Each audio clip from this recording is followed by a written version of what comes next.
This has its own magic.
This has its own magic.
Welcome. Oh, hey, you didn't tell me, like. You said you ready. Yeah, but then you didn't like. How you gonna go you ready and then not be ready? For fuck's sake.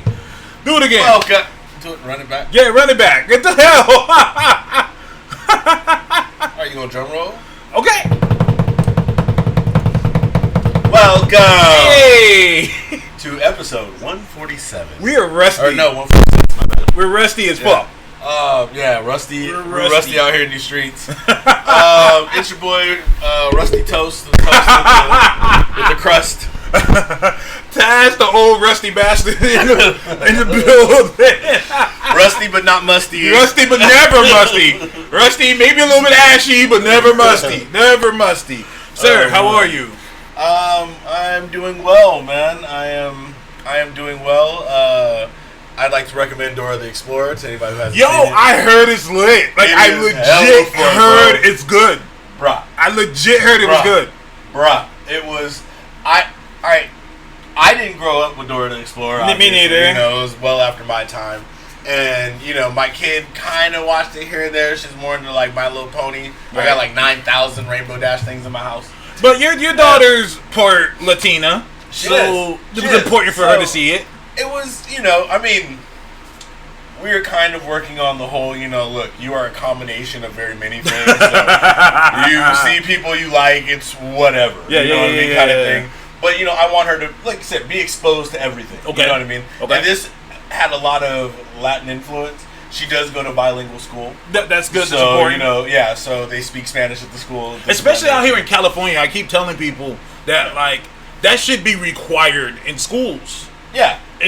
Nowadays, especially in California. Well, like, I wouldn't even say especially in California. I would say just the United States to broaden our overall education. I agree. The idea that, you know, hey, look, you only speak what you learn in this country, which is the dominant, you know, or you only speak the dominant language of this country, is fairly ignorant to the world. And I think that's a one-up that many other countries have. Absolutely. You know, immediately, because we do business worldwide, you want to get that money from somebody else, you need to be able to communicate. Absolutely. So most other countries are like, no, we teach like 3 different languages minimum. Like, it's like required. Yeah, right, so it's like you have a broader sense of communication. You can come over here and get a job right away as a translator. Yeah, just do it. And that's what, you know, I work for the state, and like every single job, like if you speak a different language, they have to pay you more.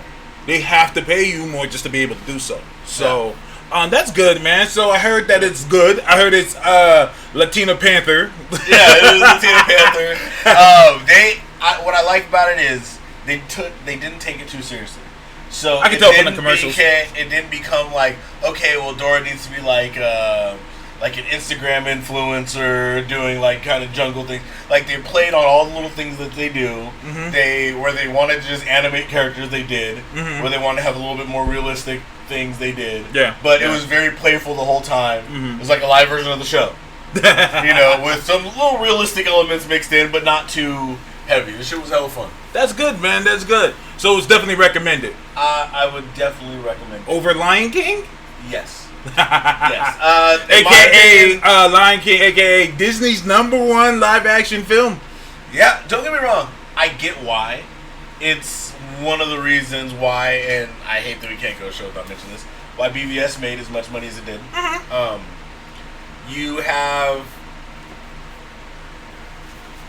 You have something that people want to see.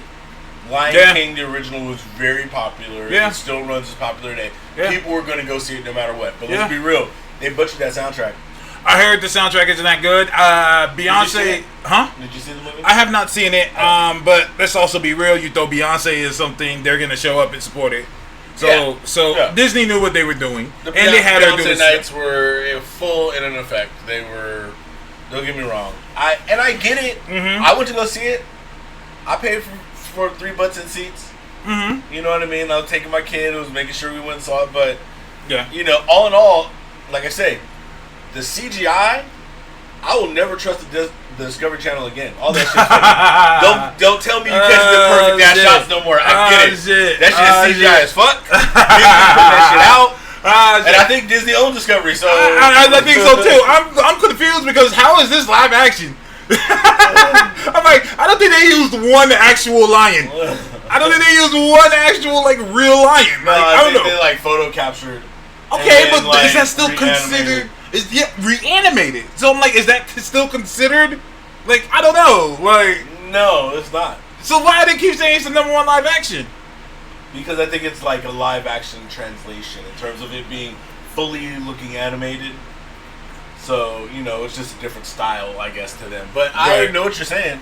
It's special effects like a motherfucker. I still think, and someone said, I think it's also, if they didn't want to do the animated, it's probably their #1 animated film. Can you imagine? It would probably take like 30 years to get all the ones to eventually do all But those that's things. what I'm saying. That's what I'm saying. Like, to get that movie done correctly, they really want to get real actual lions. Yeah. That would take fucking forever, dude. So they're just like, Come fuck on, it. go over there. No, he chose not to. It's going to be another couple days. Wait, let's see what Mitch said. Mitch said there's a single live action shot in Lion King. There's technically a hybrid.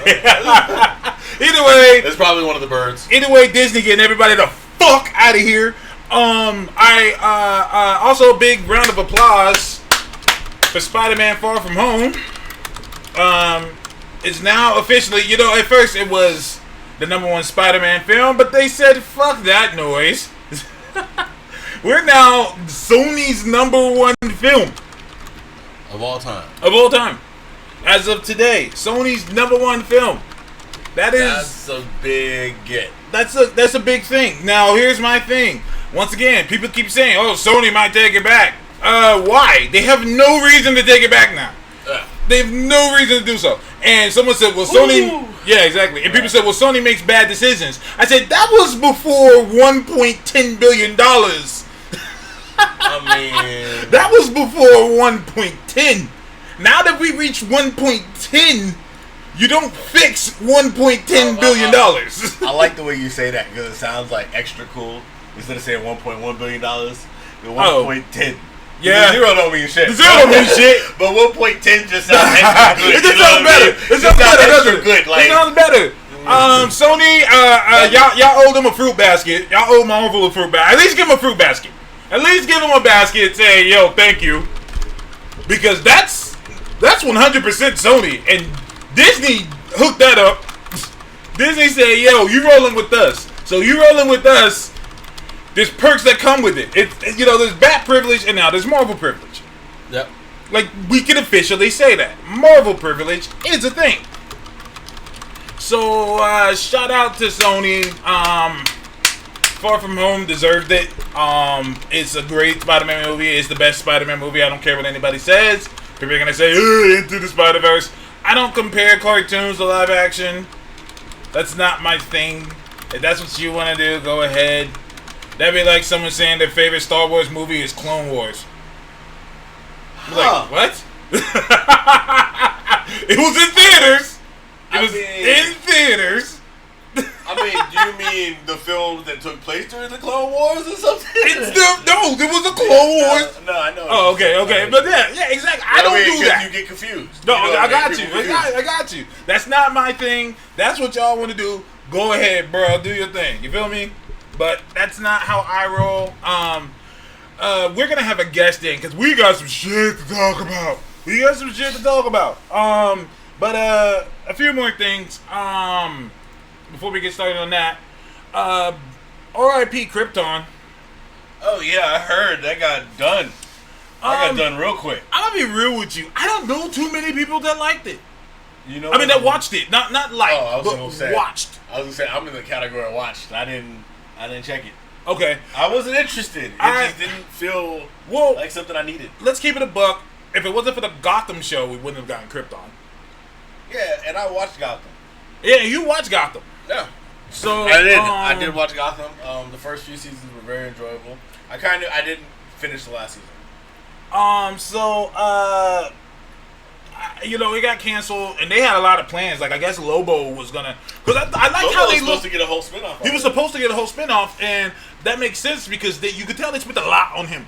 They spent a lot, like how he looked. He like, looked good. Yeah, he looked great. Like if I'm keeping a buck, if they did that in a movie with Jason Momoa prior to Aquaman, that would have been money. I could agree.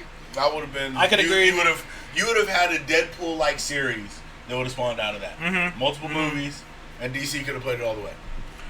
Gerald says, I heard Krypton was pretty good. Yeah. I heard that it's good, but it was like a loud minority. Like the few people that watched it were very loud about it. Yeah. Sci-fi going sci-fi. The Expanse got canceled. I'm still not over Deadly Class. Deadly Class was flamed. I'm pissed at people who didn't watch Deadly Class. I was like, oh, y'all fucking wildin'. Deadly Class was great. That was Russo brothers. And fucking Wong. People want to know what Wong was doing. Wong was teaching assassins for the fight. Oh, shit. It's true. But that takes care of that. We need to talk, sir. Okay. Do you want to bring him in first, or do you want to bring up the subject? Well, let's bring up the subject first, and then we'll get Jared. Jared's waiting to go. That's the homie. I wish we had a license for music, because I would play the classic. Oh, the classic music. The classic music for it. Or at least one of the classic ones. My babies are back, and they're the number one most talked thing right now, in the way it should be. If you haven't heard, X is the word, is the letter. Everyone's X-Men out. House of X, Power of X, has been the talk of all the comicdom, and expanding into like more shit.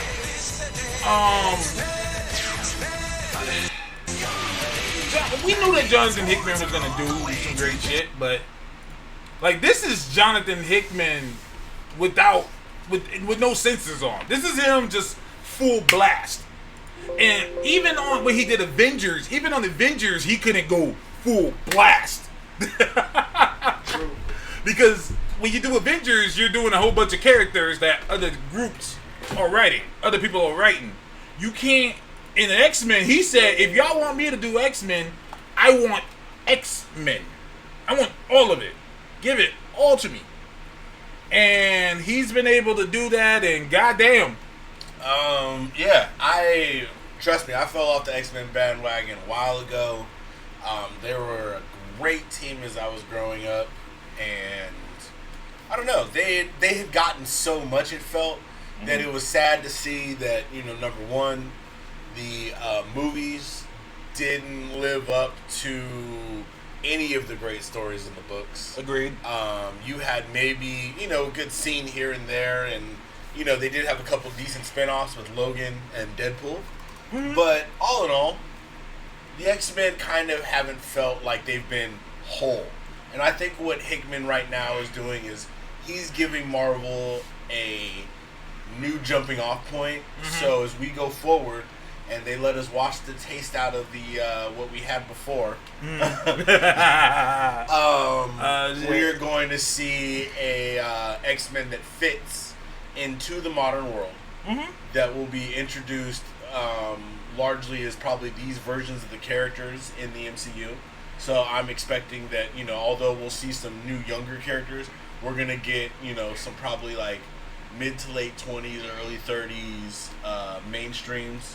Okay. I mean, although I kind of like the idea of rebooting Cyclops, I want older Cyclops. Tell me more. Remember when we had the, what's it called, Beast fucking with Timeline? Yeah. And he brought back the younger version Young of Cyclops. Yes. And I like the idea that, you got to go on this little bit of adventure with younger Cyclops, a little bit of reboot, but just a little bit of the taste of Cyclops Hickman has made me think, yeah, I want that older Cyclops. I don't want a young X-Men team to appear. I got you. I want at least not the not the prior class, the mainstream X-Men. I got you. I want Cyclops to be older. I want Storm to be a grown ass woman. Yeah. I want give me my X-Men. Yeah. To me, my X-Men. Yeah. We finally getting some respect on Scott's name, and it's about fucking time. It's been about 1, 2, 3 decades. Yeah. No, don't get me wrong. He's had moments. Mm-hmm. He's had moments. He was a decent headmaster for a minute. Yeah. Doing on assassin mode. I still like when Cyclops was running shit and he was like, "Fuck all this shit. We're gonna take care of shit." He put together X-Force. Things like that. When it comes to Hickman, there's a lot of things that aren't straightforward facts. There's a lot of clues he likes to leave around. He does. And my good friend Jared, aka at Ice Know Nothing on Twitter, he's been posting a lot about it, and a lot of these blogs have been picking it up and posting it on their page on some bullshit, trying to take credit for what he did. So I told him, I said, you know what, man, why don't you come onto our show and people can hear it from the horse's mouth, because he has a lot to talk about. So if we can we bring... Yeah, give me 1 second. Oh, good. MTF says, grown-ass X-Men FTW. Exactly. You know, I feel like it's been so long since my X-Men have been around that I kind of was just like, all right, you can make them younger. But now seeing them this way, I'm like, nah, grown. Nah, they got to be grown. Yeah. You can give me younger other characters. I'm okay with that. But these X-Men's got to be growns. I think it's cool that we just read the 3rd issue of everything. Well, no, the 2nd issue of both. And I'm thinking Hickman has like a week to convince us that Kitty Pryde is going to be a damn swashbuckling pirate. I'm looking forward to seeing that. Okay. Oh, sure. All right.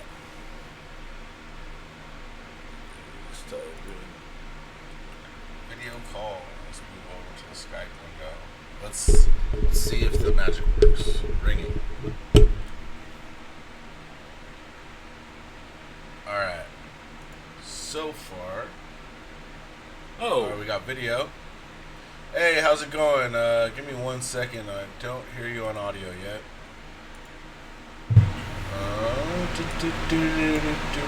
Speakers. Switch to. Okay, I have audio. Should be working. Is it working? There we go.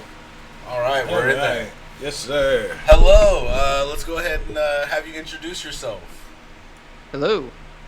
I'm Ice Know Nothing on Twitter. My name's Jared.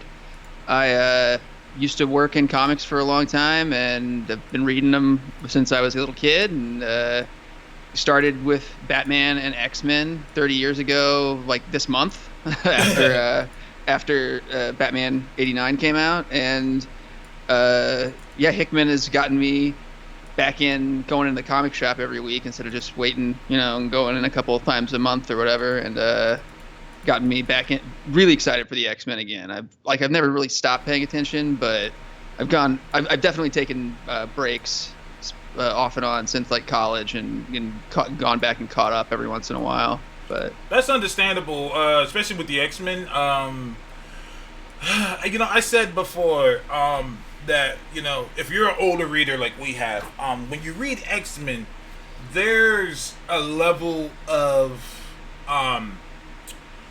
that is expected with it, as in the best. You would get the best writers, you would get the best artists, you get some of the best stories. There's a level that's up there that's expected that you wouldn't expect for everyone else. I can say the same thing about Batman. Yeah, I think absolutely. And I remember there was a period of time in like the late '90s, I think, or like mid to late '90s, where DC was like intentionally not casting great people for Batman and Superman. I remember like there being Wizard interviews because they were gonna relaunch Superman with Grant Morrison and Mark Waid and a bunch of other people right around that time. And someone, I think at DC corporate, like above Paul Levitz and above the comic book side, was like, why would you put your best people on Batman and Superman? People are always going to buy Batman and Superman. Put those people on The Flash, put those people on Green Lantern or whatever, which I guess makes sense, but why not have good people on everything? I agree 100%. I didn't know that you actually worked in comics. That's something new that I didn't know.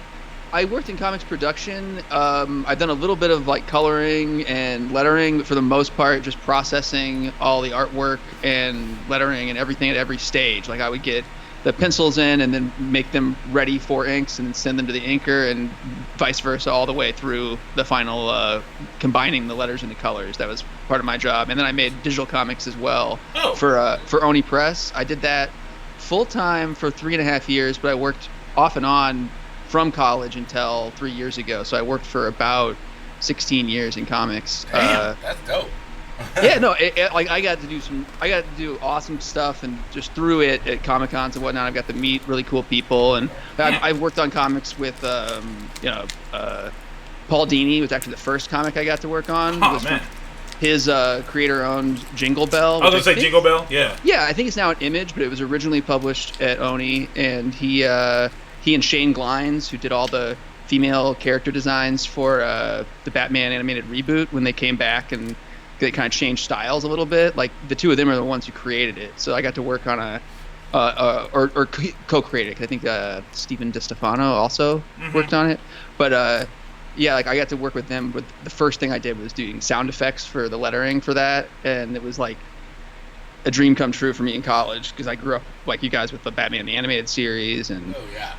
But no, between that and then I got to work, with like Greg Rucka a lot, working at Oni, and my biggest accomplishment, I guess, and as far as comics would go, would be the last volume of Scott Pilgrim's color editions. I have a credit on because I did a lot of work behind the scenes, like his assistants, just because that's. Each volume, Brian Lee O'Malley got, I think, more and more ambitious, and the last one has so many gray tones and so many zip tones, and like the art is more intricate than it ever had been before, and so I think it was the first time he had like an actual like group of assistants working with him, and then when they converted that from black and white to color, they had needed a little bit of extra work, so I stopped doing my regular job of processing everything else and just worked on that for like a couple months. Nice, yeah. nice. But that was a lot of fun for sure. That's one of my favorite movies, and seems to have like sort of dictated who gets to be in comic movies now. Like everybody who's in that has gone on to do other stuff. Captain Marvel, Captain America. Exactly. Punisher's in there, yeah. And Brandon Ruth, it's one of his. I think it's him and who's the guy who played Rorschach. The two of them are like competing for the most comic book roles ever. Because Ruth was Dylan Dog in Dead of Night. Yeah. Yeah, and he's in Scott Pilgrim and is the Atom, and Superman is going to be Superman again in the Crisis TV. He's doing a lot. I heard. I also know. I don't know. Toast knows this. You're also a huge Star Wars guy. Yeah, no, I was on a couple Star Wars podcasts for the last several years and taking a break right now. But yeah, no, I grew up with Star Wars before comics. It's weird. Like I feel like Star Wars was my older brothers and I like intro into collecting stuff because our dad isn't like super nerdy, but he loved the first Star Wars, and he kind of checked out after that. I think he was a grown man who wasn't super into nerdy shit. It was just like, yeah, I'm good. But when the first one came out, he bought every single toy that came out for my brother because he only had one kid and was excited.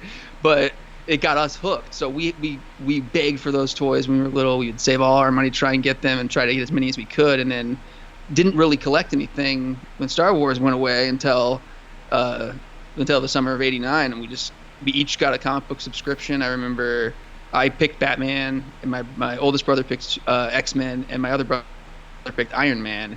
And then every like subsequent birthday and Christmas, we would all get an extra one because we would freak out if only one of us got an extra subscription. And like by the time my oldest brother was in high school, he spent all of his money. Like he was working a job after school and spent all of his money on comics for us all to read. And like we sort of we had our parents forego like being involved. We're like, we don't really care about like you guys getting them for us anymore. We'll take care of it. And, Got you.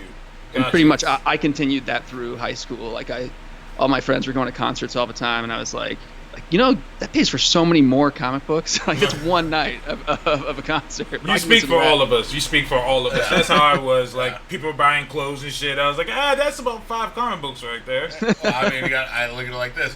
I still have the comic books right over there. They're still not at the concert. So who won, right? Tracy says on the air, he thought that you were British. That's dope. That's dope. So something happened recently. Some bullshit, I must say. Shout out to comicbook.com. Yeah, they were kind of obnoxious about it for sure. That's like, I get, like, I even had like one tweet taken before, like on BuzzFeed or whatever, with some stupid hashtag, like shit like that happens all the time. I get that, but the way they framed that about the House of X and Powers of X theory, Powers of 10, so silly, theory, was like, they even said, I think there are multiple versions of their headline, the way their Twitter interface operates, but like one of them was one fan's theory, shakes the X-Men world or whatever, and it's like, it's entirely my tweets, a bunch of them, doesn't add anything, and then tries to like act like, well, everyone was talking about it, I just happened to use your thing and not even tell you. And yeah, they're one of their senior writers used my theory and thread for the entirety of his article. Yeah, I'm looking at it now, and here's the thing, and you hit me up about it. You were like, does this happen a lot? And I said, it happens to me a lot, all the time. It upsets me, but it happens so much. I'm just like, whatever. Unfortunately, there's not much I can do about it. I think what upset everybody the most was that when the dude was called out about it, he was being a straight dick about it. Like, yeah, like I don't want anything. I did say I would have preferred to be asked, but exactly. I also acknowledged exactly the not shady shit to do if they took everything from my shit would just be to tell me, hey, I'm gonna post this, like, or just so you know, we used this. Like, he didn't tell me even after the fact. I wasn't online for like 3 hours. I was doing something else, and when I popped back on, saw that it had happened, and like, I didn't tag him. I did tag Comic Book, but like, I don't know. I wasn't trying to call him out as much as just complain, like, hey, you guys should let people know. Exactly. And I, like, before I ended up blocking him just because he was coming at me hard, like, so defensively, like. Just like tell me I should be grateful and shit. Yeah, like I did you a favor. Like, he was talking mad head. Like, I was like, bro, are you serious? So well, and it's like I'm not looking for fucking Twitter followers. I don't mind, but it's not like the reason I'm on there. You know, like it's talking about elevating my profile. It's like, dude, I hung out with Axel Alonso every San Diego Comic-Con the entire time he was the editor-in-chief at Marvel, because he and Sean Murphy are friends with my brother, and it's like, I don't know, man. Like, I don't need anybody from comicbook.com to help me in comics. Exactly. Like I was at Greg Rucka's 40th birthday party and babysat his kids. Damn, I didn't even know all this about you. That's great. I'm just I don't like brag about it because I don't. Exactly, and I that's don't what makes care. me respect it more. Like to you, you're just like, this is just what I lived through in life. It's not something I need to propel my career forward. Like, you know. Yeah. So that's dope, man. But let's highlight what they went through all that for. So I'm going on your tweet right now, and I'm gonna retweet it right now so people can see it.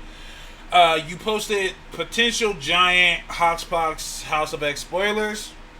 For those of us who don't know, because we were gone the last week when it happened, so I gotta put this in my top 10 favorite issues of all time. House of X #2. Oh yeah, man. Just completely just fucked up everything.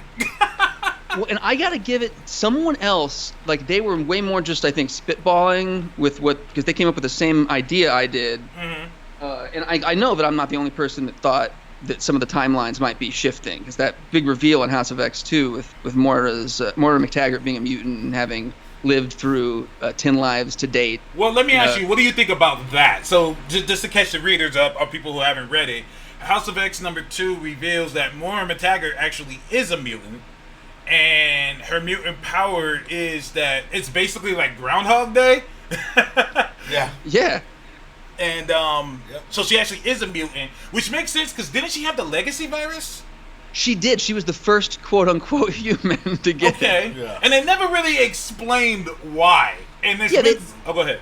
I think like they tried to say, it's starting to evolve, like viruses actually do, which I guess makes sense. But the whole thing was that it targeted the X gene. Like you said, they didn't really explain it. Like, right. And then she had involvement with different mutants at her time. Remember, she adopted Wolfsbane. Yes. Well, and before that, like, one of her first major stories was after Madrox, the Multiple Man, was introduced in a Fantastic Four annual back in the day. His next appearance was he was with Moira on Muir Island, because of all of her research into mutants, like that's what helped control his powers. Like Reed couldn't even do it because he wasn't a mutant expert. So like Madrox and Rain, Ronnie, Wolfsbane, they lived with her, as well as Siren, Banshee's daughter, lived on Muir Island, and she was the caretaker for Legion, for for Charles's kid, and then her own son. Proteus? Proteus is like one of the most powerful mutants of all time. So she's had heavy involvement, and it makes sense, which makes it kind of interesting that he decided to dial it back in such a way where it's like, oh yeah, whole time she's been a mutant. This whole time, all of your experiences with her and everything, you say with her power set, it's totally can go unnoticed. And she has to relive her life, and she knows, like, of her past life in utero, like, and she said that I had to, like, not talk even though I knew how to. Like, this is the most science fiction shit I've read in the comic in years, and this is the type of shit I was used to when I was reading comic books as a kid, reading X-Men and shit. Cause like, one thing I've always liked about the X-Men were, like, their powers were very like people were trying to make sense of their powers, like with the X gene and how Iceman doesn't just shoot ice, he absorbs moisture, shit like that. There's been other people with similar powers, but it's never been explained in a way, and things like that is what made me love X-Men. So in House of X #2, we find out Moira McTaggart has lived 9 lives, they said. This is the 10th, right? Okay. This is the 10th Right. timeline currently? Yeah. Okay. So she's lived 9 entire lives. With one life, it looked almost like, which is kind of interesting, that, because, all her timelines kind of come to an end, except for the Age of Apocalypse timeline. Right. Which I think out of the 10 timelines kind of gives us a deviation that leads to some clues as to where he might be going with this. So you posted, potential spoilers, the future of Powers of 10 is about Moira's 9th life with Apocalypse. Because one of the lives that was shown, she was with Apocalypse. She even, like, dressed like him. Yeah. Okay, is it the Apocalypse? Which would make sense of why it would extend beyond her normal lifetime, because one of the things that, Apocalypse uses for not just his power set, but for, his added life is the celestial armor. Right. So she's dressed like him. She might have, wanted to find immortality in a life, and she could find that through Apocalypse. Exactly. As a horseman. And we've seen that he's used celestial technology to like evolve other mutants before, like all of his horsemen and other people who he's worked with as well. And like we've even seen through Uncanny X-Force and through Uncanny Avengers, in both those runs, they had a previous iteration that are like over 1,000 years old of the Horsemen, and 2 of the first the final Horsemen that he set aside as a contingency plan were really, really ancient as well. That's true. So like he can imbue mutants with like essentially immortality. They're not incapable of dying, but they seem to not age anymore. I'm getting excited just talking they about can this. sustain their own energies. This is all great. I'm an X-Men whore. I love X-Men. That's my shit. That was my first love. That was the shit that got me in the comic book. So, like, I'm just excited because someone made a good point. He said, I don't think X-Men have ever been this popular in the age of social media. Yes, I think you're absolutely right. Like, because the peak of X-Men popularity, I think, was the like middle of those first movies. Facts. Like because that was the perfect group of people who were never exposed to it before, or who were kids who had their own cartoons happening with X-Men Evolution, and people who grew up on it, like us, either from the comics or everyone our age who watched the cartoons. Like, or people who played video games. They were popular fighting games, adventure games. Like, you had a lot of content for the X-Men. Toys, everything. Absolutely. You put on here in House of X2, you see like a Moira 2A and a Moira 2B. And once again, this is all coding that doesn't really explain much, but it seems like you kind of got it together. You said, are pages that tell the story of Moira's second life. Yeah, and they even like describe that in the narration, so you can kind of put the 2 and 2 together. That each one of those pages says Moira 2A, Moira 2B, but there's also the L, the Moira L. I noticed that. Yeah, that's what made me think. Then after looking at the timeline and when I was rereading everything else. When I got to, I finished rereading House of X1, and when I was towards the end of Powers of X #1, saw this notation that was similar with the ML09, and then with that same notation it says Apocalypse build. And I was like, wait a second. Like, got you. That has to mean something. Like, that can't be a coincidence, ML9 and Apocalypse. Right. So then I started looking at it and thinking about it more and more, and those futures, like, they talk about it in that narration, like, that Sinister betrayed the senior mutant leadership. But they say senior mutant leadership. They don't say Charles and Magneto. They don't say Cyclops. They don't say anyone specific.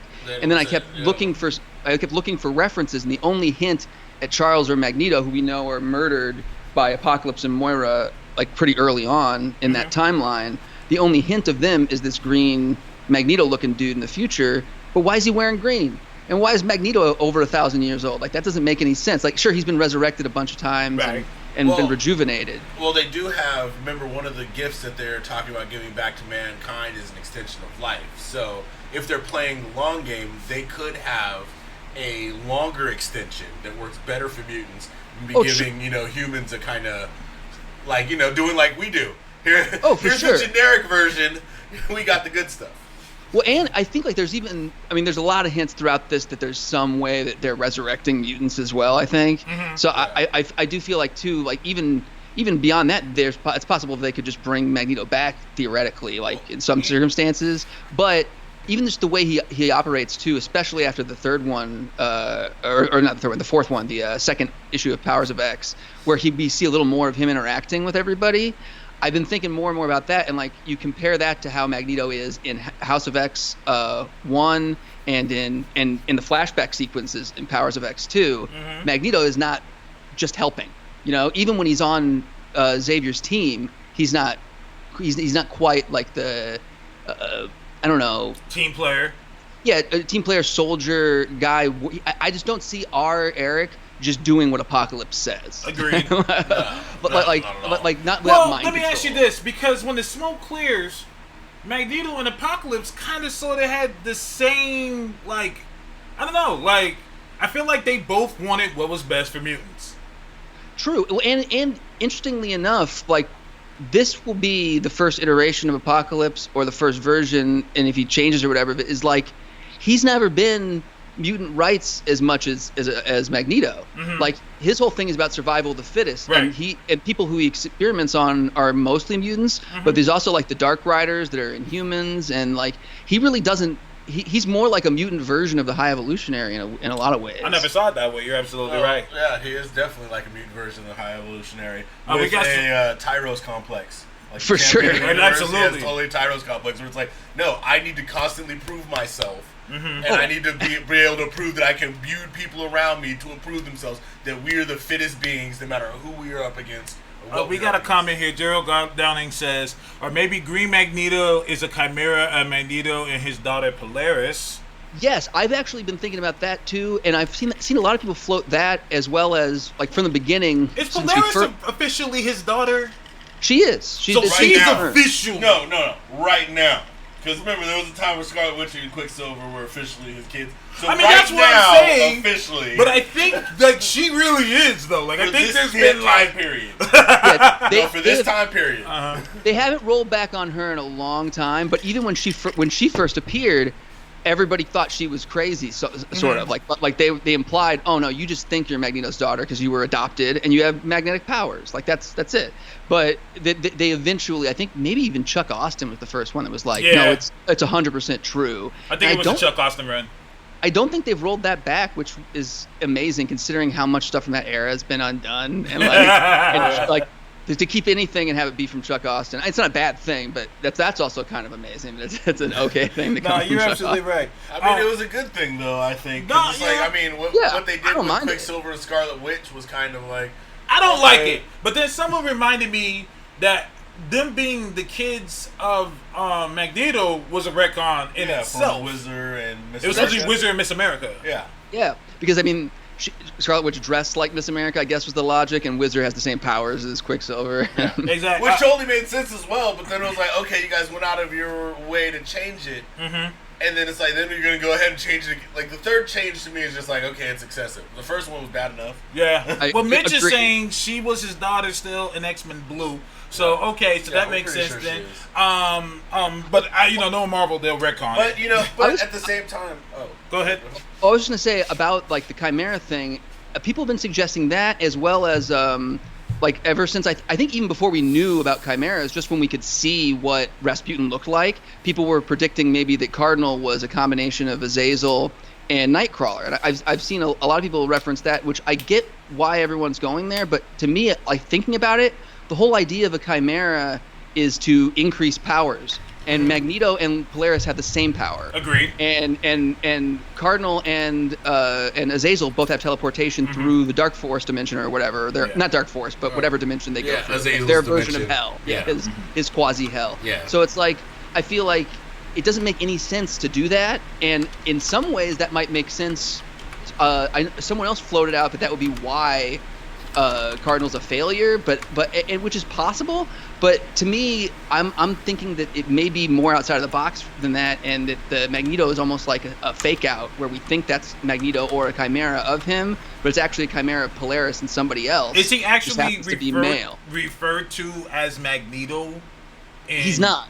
Okay. Because I was Nobody just thinking names about that. him. Nobody names him or Wolverine. I saw someone else point out. The only one of those guys we've had named, or I guess two, are Krakoa and Zorn. Yeah, you're right. Absolutely. I was shocked to see Zorn there. I'm like, oh shit, we about to get weird with Zorn. Well, and that's confused people from the beginning too. Like I feel like that has hit. People use it as slang all the time. I actually do have OCD. I'm like diagnosed, and I think that's what made me good at what I did in comics, because I had to like have an eye for detail. Uh-huh. But it's been driving me nuts because like people have been calling Zorn the other Zorn, like his brother, who the Ultimate version is spelled with a Z. The second one, because of just confusion, I think, and partially in like the director's cut of the first issue of House of X #1, they refer to him as Zorn and Zorn as the X and Z spellings of each, and one was only ever the Z spelling was only ever used in the Ultimate version, Right. And this is the Ultimate version's costume. But Ultimate Zorn, even though he was created by Hickman, wasn't a mutant. It was in the Ultimate Universe. I feel like it's a pretty huge leap to guess all that stuff. I mean, is it really? There's been a lot of Ultimate stuff bleeding over. there are ultimate characters. Yeah, but I mean, again, he wasn't a mutant in any way. You're true. That's true. Yeah. And Hickman has said a couple times that he doesn't think non-mutants should be X-Men, and we know that Krakoa has a mutants only thing, and there's the whole list of mutant survivors. Like, I feel like there's really nothing. We have every reason to believe this is a reincarnated version of the 616 Zorn, or resurrected, or whatever. Well, let me ask you this I thing. mean, he could just have upgraded the outfit. I mean, the outfit was better. Yeah, Well, why not take the Ultimate outfit? Remember, Ultimate That's Wolverine and 616 Wolverine used to wear the same costume, as well as X-Men Evolution Wolverine. Like, they all had that one with Absolutely the right. X on the chest. Like, You brought up something that this could be for the feed and everyone. I want to hear what everyone's thoughts. Hickman did say that he felt like non-mutants shouldn't be X-Men. What are your thoughts on that?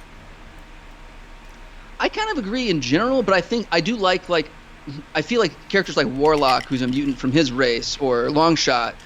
I feel like that should apply. Like Namor? Namor, it does have the X gene. He's like He's a established mutant. He is as a an mutant. actual quote-unquote mutant, even though he's a hybrid, of two species. He So, technically is a mutant. 'cause He's a hybrid pink. of 3 species. He's a hybrid Yeah. of the mutant species, the Atlantean species, and the humans. He's more mutant than the mutants, I could say. Like, I just love 40s logic, or I guess late 30s logic of I have tiny wings on my ankles, and that's gonna let me fly. Hey, powerful wings, hey, sir. man, that's dope. I always brag about how Namor flew before Superman did. People give me shit for that. I'm like, it's facts. Like, I think No, Superman was just leaping around at first. hell, Shazam was flying before Superman. Is Namor the first flying superhero?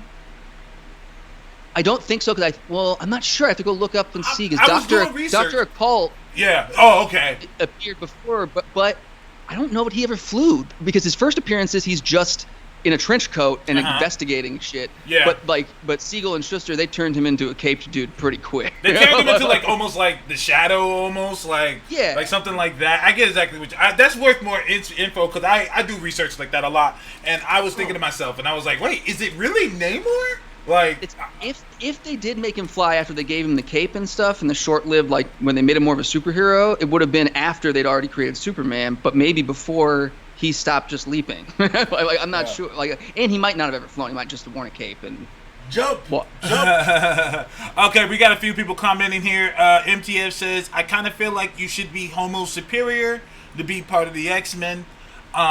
Gerald Downing says, tiny wings, but big wing energy. Yeah, X-Men should just be mutants. Mitch, that breaks my heart. Wait, what? That breaks my... No, the X-Men should totally just be mutants. If you don't have the gene, you don't get to be on the So team. you gonna tell that to Shatterstar, my nigga? I'm gonna tell that to Shatterstar. Take your ass back over to Mojoverse. Hold on. Shatterstar's one of our exceptions, though, because Well, he's a clone of... He's the son of Longshot. So Yeah, but he's Does also he- the son of Dazzler. Okay. Okay. So it still applies. Yeah, so So it there you still go. applies. And So does this give us an excuse for Longshot too? Is even though he might not technically have the X gene because he was genetically engineered from Longshot, and they might have cut it out or whatever, because they never had him identified as a quote unquote X gene mutant before. Like he is literally both the father of a mutant and the grandson or son of a mutant. Yeah. Son of a mutant. Like I Technically son don't of know, a mutant. would he be grandfathered in with his awful, crazy paradox origin? I think it's great. Until you can figure it out, he can stay on the premises. I don't officially want to put him on any team. Paperwork. He got to get maybe he can get an X card. I was gonna say, this is like some green card shit. Like, Yeah. oh man, my paperwork is lost. They don't know. Yeah. Hey, look, take the shot, long shot. All right. Shoot your I shot, still buddy. think it's great that Longshot and Shatterstar are both each other's sons and each other's dads at the same time. Yeah. I just like how it's just an endless loop with them. You know who does love that? Beast. Beast loves that. Beast is probably like, I love you guys. You guys are great. Okay, since we brought up Beast, and I swear we're gonna get back to House of X. I'm tired of Gorilla Beast. I'm tired of Gorilla Beast. What are you talking about? Wait, which Beast? Like how he looks now, I hate it. Oh, how he looks more like a beast? He looked like a beast before. Don't do that. Hey, you watch Beauty and the Beast? I saw Beauty and the Beast. All right, and he Which humped over like version? Gorilla. Which version do you prefer? Which The like- the cartoon version. okay. That's Beast. Bouncing Beast. Happy Wait, Beast. which cartoon? Oh, don't do that. Don't do that. Yeah, The you gotta Fox specify. Kids. The Fox Kids X-Men. The Fox- That is Beast. That is the X-Men. That is yes, and that's Okay. Beast. Okay. Actually, I don't like saying that's the X-Men. My biggest is. argument is Then tell me one character that they did poorly in that show. can I add on to that? Oh man, I Talk to me. hate their Bishop and Cable. But they were I right for the blame time. them for everything that happened to Bishop in the 2000s. That for all the name dragging, because they shoved him into that storyline and into the days of future past and had him hunting people. It's like they messed up Bishop from the beginning on the cartoon. I still think to this day they don't know what to do with Bishop, and he's kind of just there. I've had my pitch about Bishop. I said Bishop is a soldier. He's technically a cop. That needs to be an ongoing thing. He should be the police officer for the mutants. Well, to me, that's why I think the best Bishop that I've read, and one of the reasons I was going to say that I didn't have a problem with that Bishop is because Bishop's been all over the place, and that was kind of Bishop at the time. At least to me, in the books, they were kind of doing the same thing. Mm-hmm. But the best Bishop, to me, and I would love to see this on screen, is District X Bishop. Put Bishop because he knows the future. He knows how some mutants might make plays, Mm-hmm. and things have butterfly effects. In District X, there's an Omega mutant hanging out in Mutant Town. And he's mentioned Mr. M in Mr. the, M. the He's a list. big character. I was like, oh, so we're doing our research now. Yeah. When he put that list of the Omega Mutants and Mr. M was there, and I was like, oh, okay. That's And that was another one of the big inexplicable resurrections, because at the end of the 198 miniseries, he was well, they guess they gave him a little bit of an out. They had him die, but then they had a bunch of butterflies like fly out of his Yeah, I saw Well, the because butterfly. his power is, matter manipulation and Right. stuff like that. So it's kind of like, is matter ever truly gone? You Right. know? It's- And he's an X-Men.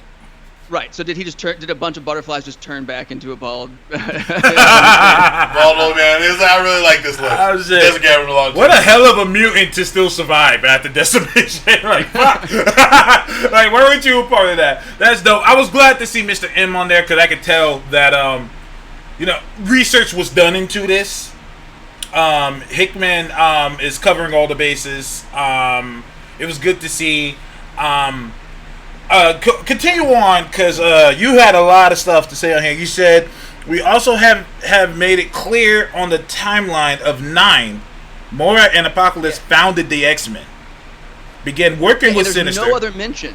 There's no other mention of the X-Men on any of the timelines, which I felt like that means they want us to notice that that means they want to make sure that the X-Men are on this timeline. Like, there's a reason for that. Okay. And in the future, that would make sense. That would explain why there's still the X-Men in the future of Powers of X. So maybe the Apocalypse that we see on Excalibur, maybe that's from this timeline. Maybe all the timelines start to come together. Oh. See, I think that is possible, but if you think about it too, like, there's no reason why she couldn't just recruit Apocalypse in timeline 10 as well. They don't show that on the timeline. But if she shows up at some point, right around House of X and does the same trick that she's had Xavier do with Magneto, and with himself, and the Apocalypse reads her mind and is like, holy shit, like, we were together for 1,000 years. You were my girl. Like, all right, I'm on board. I feel like it's not hard for me to believe that she could do the same thing she's done to unite, Xavier and Magneto when they were at their hardest against each other. To get Apocalypse on board, especially because he's always been about, like, making the most fit survive, and maybe this, but, like, especially with the way everything's coming together with the Phalanx and stuff in the newest issue, I feel like it's possible that's that seems to be Moira's end goal, is just survival, and, like, I feel like it's something that could easily convince the Apocalypse we already knew as well. Well, let's take that idea to the next step. Is what if Moira is making a play for the multiverse, in the sense that that's her way to get immortality? Since she's able to change ideas and concepts, what if in timeline 9 she finds, like you said, the key to immortality through Apocalypse, and now she can make herself immortal and she can gain access to other timelines through the work of, like, say, the X-Men, who end up being able to manipulate time, travel to other realities.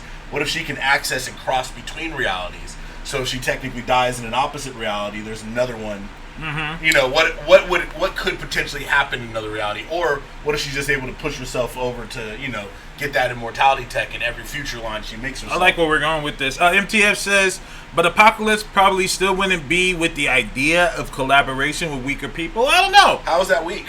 You have access to. I mean, you can technically end Apocalypse whenever you want. He can't kill you after a certain point.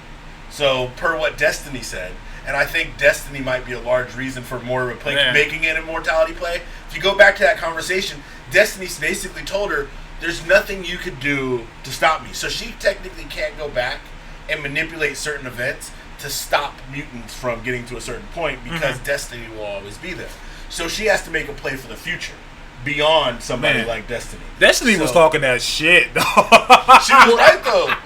Well, and that's the like, I think there's two things that make me kind of think, because in a lot of ways, if it's just them playing out and she does die eventually at the end of, or some kind of die at the end of Life 9 in the far future, and it is after the future that we've seen in Powers of X, and is able to go in with that new knowledge in Life 10, it's in a lot of ways, and it's partially because the way Destiny describes her power of, like, the universe, like, bending around her and whatnot, and it makes me think that this is sort of I don't know, not the traditional Marvel alternate timeline thing, and the way we're looking at it is sort of deceptive with this infographic, and that it's a linear story for Moira. Each one of her lives, when she dies, her consciousness goes back and the entire universe is rewritten. That alternate reality doesn't continue on, and every one of these is the 616 restarting every time, and in that way, like, because Hickman did say, and I know he said, at the Comic-Con panel, they said they lied in the promotion and whatnot, so I'm not taking any of it as, like, what did they lie about? Well, they didn't say anything specifically, but somebody asked them, and they said that they lied during the promotion, and people have taken that to mean that you can't trust anything they've said. I personally figure it's just like them saying that they had 3 decades of X-Men planned and it's a joke, like they're just messing around because Hickman's usually the most on the up and up. But like he said that this story is pretty linear and is not time travel and not alternate dimension. And if you think of it as this is just the 616 getting rewritten every time, and this is Moira's continual consciousness, this is one story from beginning to end for her, then that would all be true. Absolutely. Even though it's also letting us get like the classic X-Men post-apocalyptic future and alternate dimension stories that we love from Age of Apocalypse and Days of Future Past. We get all these kinds of themes, but it's a new way of doing it. And like going back to Hickman being kind of reliable, if you guys remember, if you look it up, like on, I think it's some of the old articles are probably still up on Newsarama or Comic Book Resources or something. But when he was doing a Fantastic Four, that was the era where right after where Quesada went on Colbert and said, "I swear Captain America is dead and we're never bringing him back." I do remember that. And then when they brought him back, he and Brubaker were like, "You idiots, you fell for it. We always knew we were bringing him back. It was pitched as a 6-month story, and we stretched it out to 2 years." And it's like, you didn't trick us. You just lied to our faces. Yeah, That's not lied. a trick. Right. But when Hickman was asked the same question by comics media about Johnny Storm dying, he said, "For the purposes of this story, he's dead. Everyone in his world thinks he's dead." Yeah. He did not lie. He did not scam us. He did not trick us. He told us the damn truth because he knew we were not idiots. He knew we know that he's coming back. You know, the consistent mentioning of Hickman with the X-Men and Hickman with the Fantastic Four, it kind of makes me sad a little bit because I really, really wish that when they brought Fantastic Four earlier this year or late last year, that it got the same reception X-Men is now. Oh, no, because it's been a good launch, I think. The X-Men? Oh, Fantastic Four too, I think. I mean, I like it, but did it get the attention? Marvel didn't give it the same attention for sure. Yeah. I felt like to me personally, I felt like they deserved the same, if not more. Yeah, I think that we're going to get two different things with the X-Men and the Fantastic Four going forward with Marvel. And I think that has a lot to do with probably the way they'll be treated in the cinematic universe. And that is, I think that the X-Men are a group that could kind of stand alone in their place in the cinematic universe with small crossovers, where the Fantastic Four and their world is going to be directly integrated into it. Well, MTF here says, but the X-Men are many times more popular than the Fantastic. Yeah, you're not wrong there. I just feel like more attention should have been brought to the F4. But I think that's why. You have one team that integrates with everybody. I mean, you've already seen them appear in this series, House of X. That was great. That was good. Oh man, Cyclops with the big dick energy. With the big dick energy. Cyclops is going all in. I tell you what, man. You come up to me and tell me, "Yo, say what's up to your son for me." Hey, yo, I gotta knock you the fuck out. You can tell Galactus gonna pull up on your island. You can tell, like Reed was kind of like, boy. You lucky that only you could go through that Krakoa shit. I'll come after you. I can tell you right now. You remember what happened when Cable was talking that mess? Reed had Surfer on speed dial. He will come right down. Yo, that was a legendary moment when Cable was going ape shit and the Silver Surfer just came and fucked them up. And then Cable destroyed the board, and Cable thought he won, and Silver Surfer was like, psych. Like, oh, that's cute. Yeah. Oh, you can do that. Burn out all your little techno-organic repairs real quick, and guess what? Yeah, my board right here. All right, I'm out. Back to space.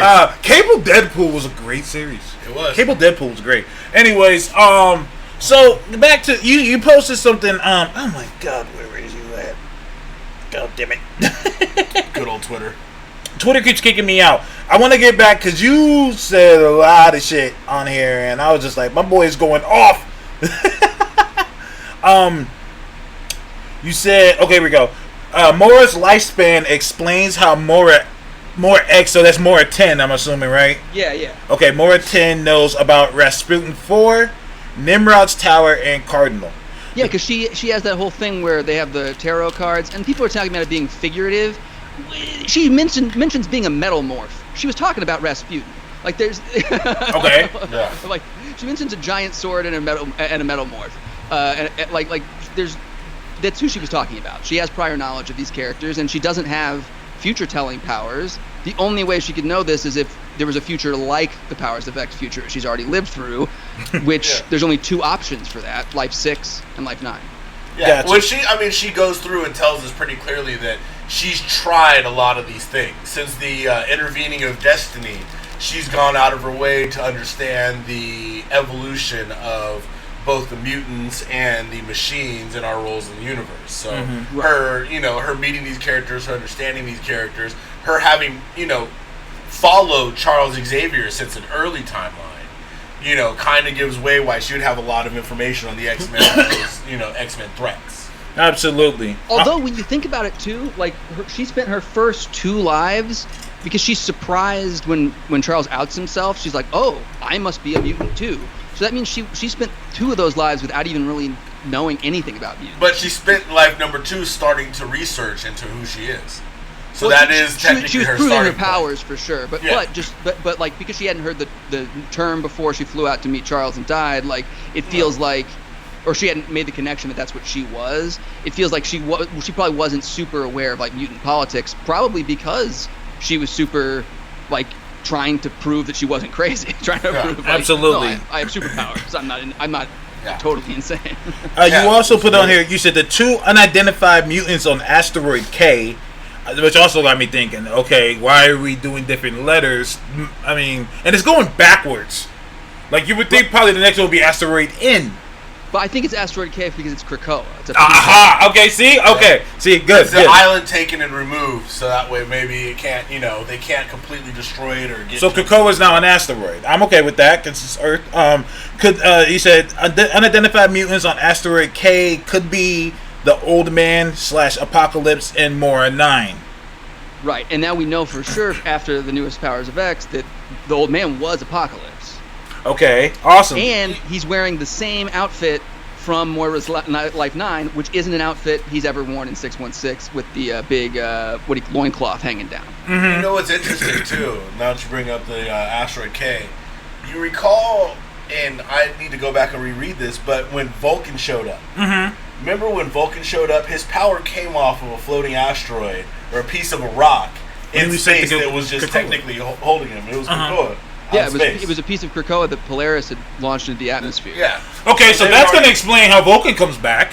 Yeah, Vulcan. So I think that's going to be one of the ways they resurrect mutants. So technically, I think if you either are ingested, you die, or you have some form of contact with Krakoa, it's able to bring any mutant back because it's technically a living, mutant. It's a mutant hive mind.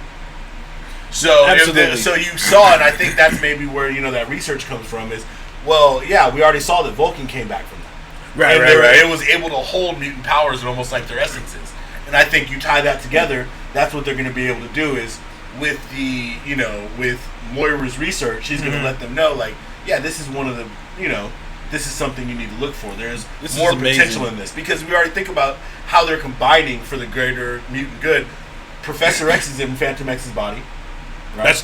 I keep forgetting that. Yeah, but he's sort of like that's something that's another one that I keep mentioning to people online because it's Marvel's fault and Charles Soule for writing a weird ass story that's fun. But like everybody says he's in Phantom X's body, but he's possessed by Proteus right after that happens. And that's true. X-Men, Wolverine tries to save him from Proteus because because Proteus's one weakness is metal. Yeah. So he guts him. He just puts both fists into his stomach and is like, "Cool, now you can heal because you're in Phantom X's body." And he starts to bleed to death and goes, "No, I'm not." He says, "I'm not in Phantom X's body. I used his body to make my own." So he used Proteus's reality-making powers to change Phantom X into a young, rejuvenated, walking Charles. Wow. So what you're telling me is that's Proteus. No, because Proteus is then killed later on. Okay. Like Charles probably mind controlled Phantom X into sacrificing himself, and then mind controlled Proteus into making him a new body out of it. Nice. Yeah. Like, nice. Well, and like that's even in that whole story. Like Psylocke is like, how do you know X didn't do what they call him in that? Like, how do you know he didn't make you do this? And Phantom X was like, he probably did, but I'm an asshole. He's like, I've never done anything good for anyone. I kill and I steal and I sleep around. He's like, but Charles helps people. Yeah, I think most people would be happier for me to be gone and him to be back. And so he just now he's where Charles was before. He's a disembodied consciousness on the astral plane. Well, and you have to think about the moral implications that we've been introduced here with Moira. Moira talked to Charles when Charles was in the chair, which means that these events could still exist in this timeline prior to that event with Phantom X, meaning that he could have gone in knowing the damage that Proteus and Phantom X would both cause and use that to morally justify what he did. I think you're absolutely right. Although the first time she talks to Charles, he's not in the chair; he's on the bench. That's true. Prior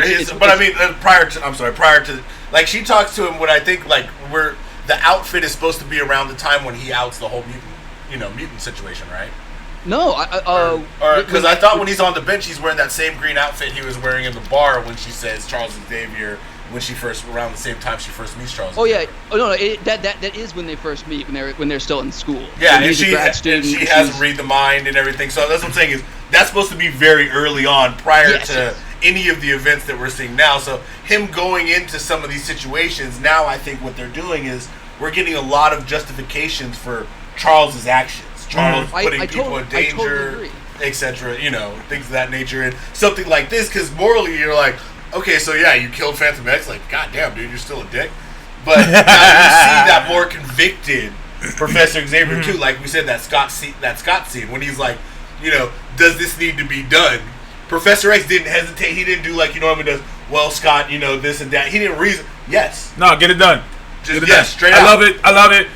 Put respect on Scott's name. And people have pointed out that like that scene that when he's like gets Scott's attention, it's italicized, and they think he might be like mind controlling him, and that's definitely possible. But I get the feeling if anything's going on, he's just talking to him directly. I don't think. It's important. Yeah. If there's a psychic message, it's not mind control. It's seriously, dude. Like it's one of those things or whatever. Well, I'm sick and tired of rebellious Scott. That's not Scott. Like.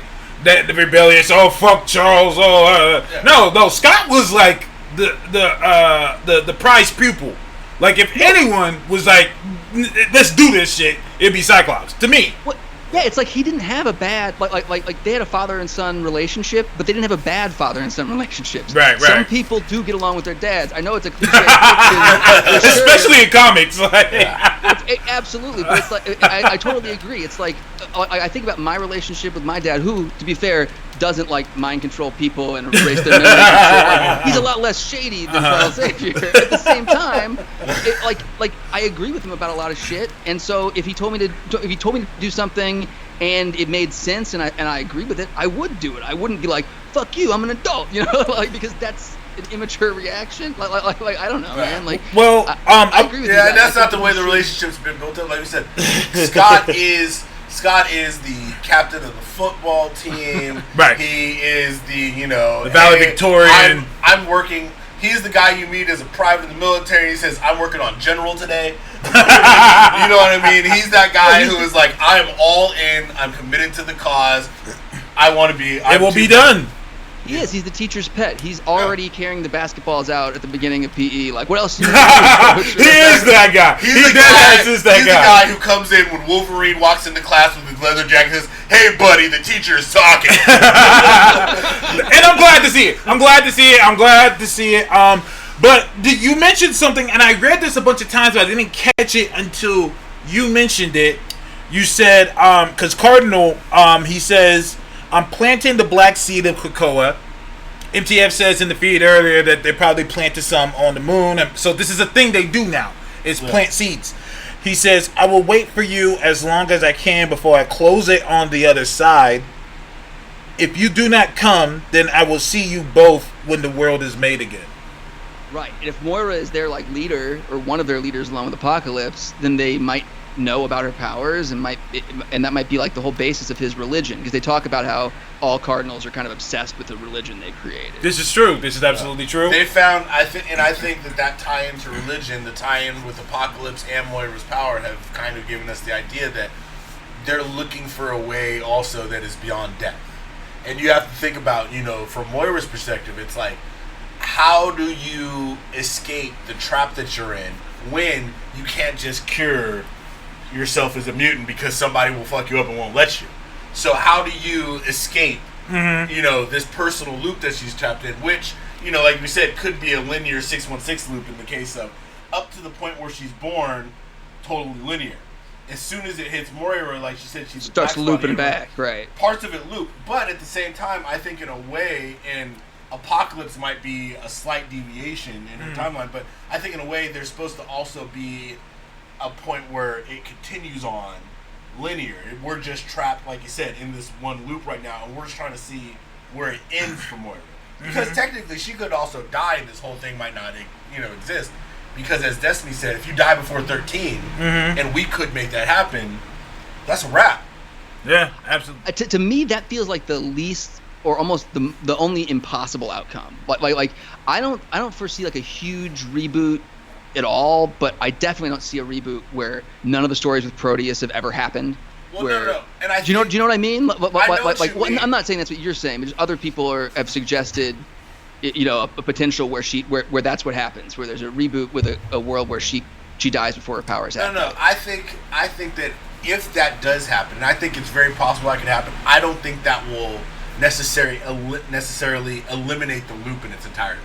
I think that the events of the loop still happen within the confines of the loop, but I think that, like, for example, any life that she's able to go on past, and I think that's why Life 9 might be important, is somehow her going beyond her natural lifetime maybe might somehow sustain that timeline. So because we saw it go off the page along with 10, where we're at right now, I think that, her somehow either creating a duality, existing, maybe even cloning herself, something she's done has kept that part of the loop alive. So I think that we won't, maybe we'll have that loop, this loop, and then a loop where she dies. But two of the loops, I think, could possibly live in everything she's done between the two. Especially because, like you pointed out earlier, she mentions an X-Men in Timeline 9. Like the founded X-Men that she founded.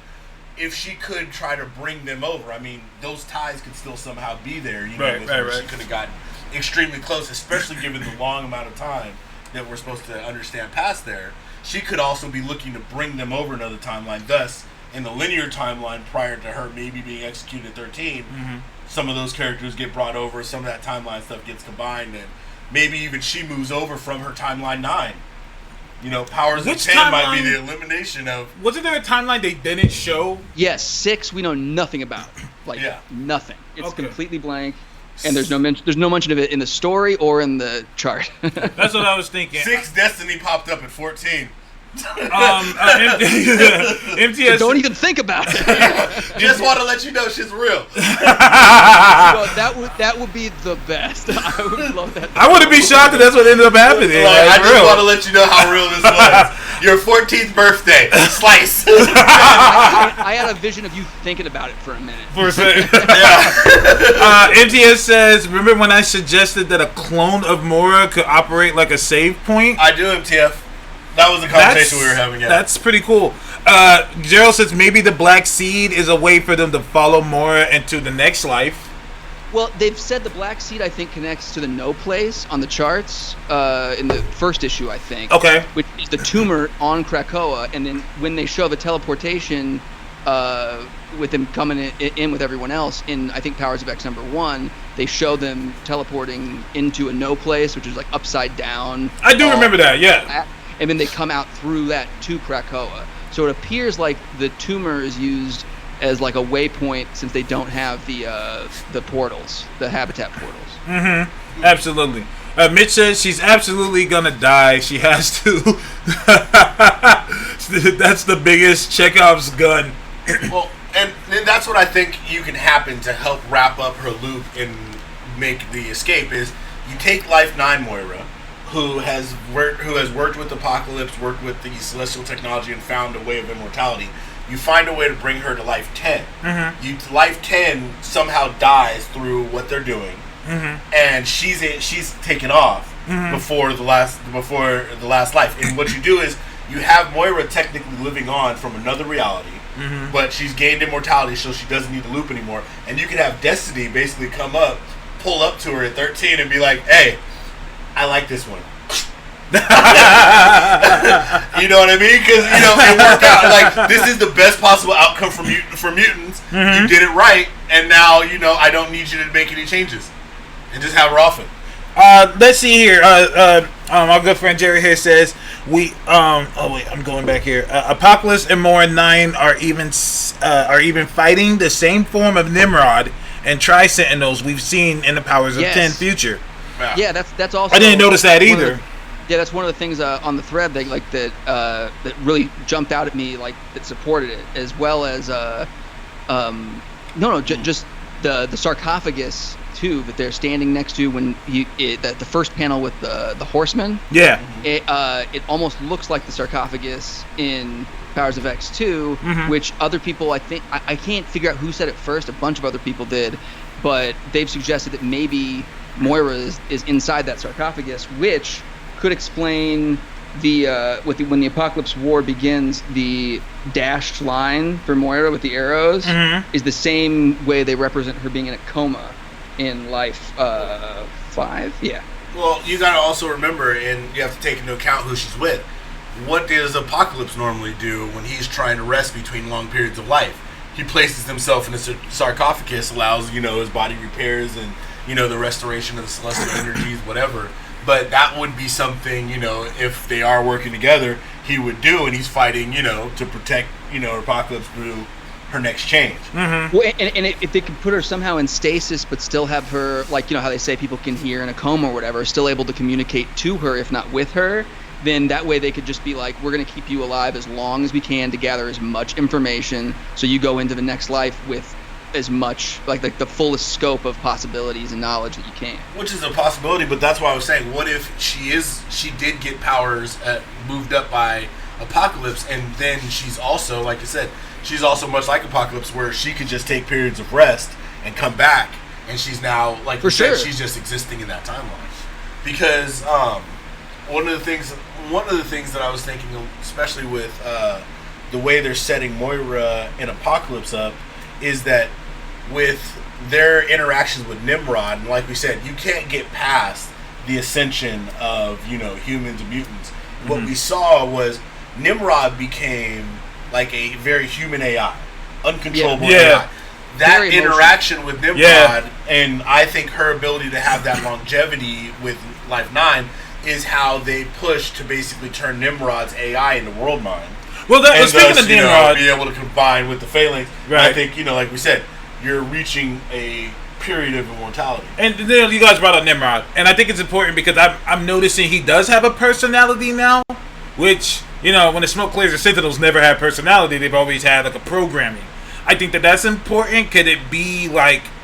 Well, there's precedence for this. The old Nimrod became a guy, and he posed as a dude named Jesse. The Jesse. Lived with a construction family. Ah, you're right. A construction worker and his son, right? Yeah. No, you're right. So like I feel like the precedence though is just that versions of Nimrod seem to be able to because they are so advanced, like they quickly start to mimic human behavior. Like all they have to do is hang out with somebody for a little while and they'll start to get the full range of human emotions. Yeah. And this one almost seems manic.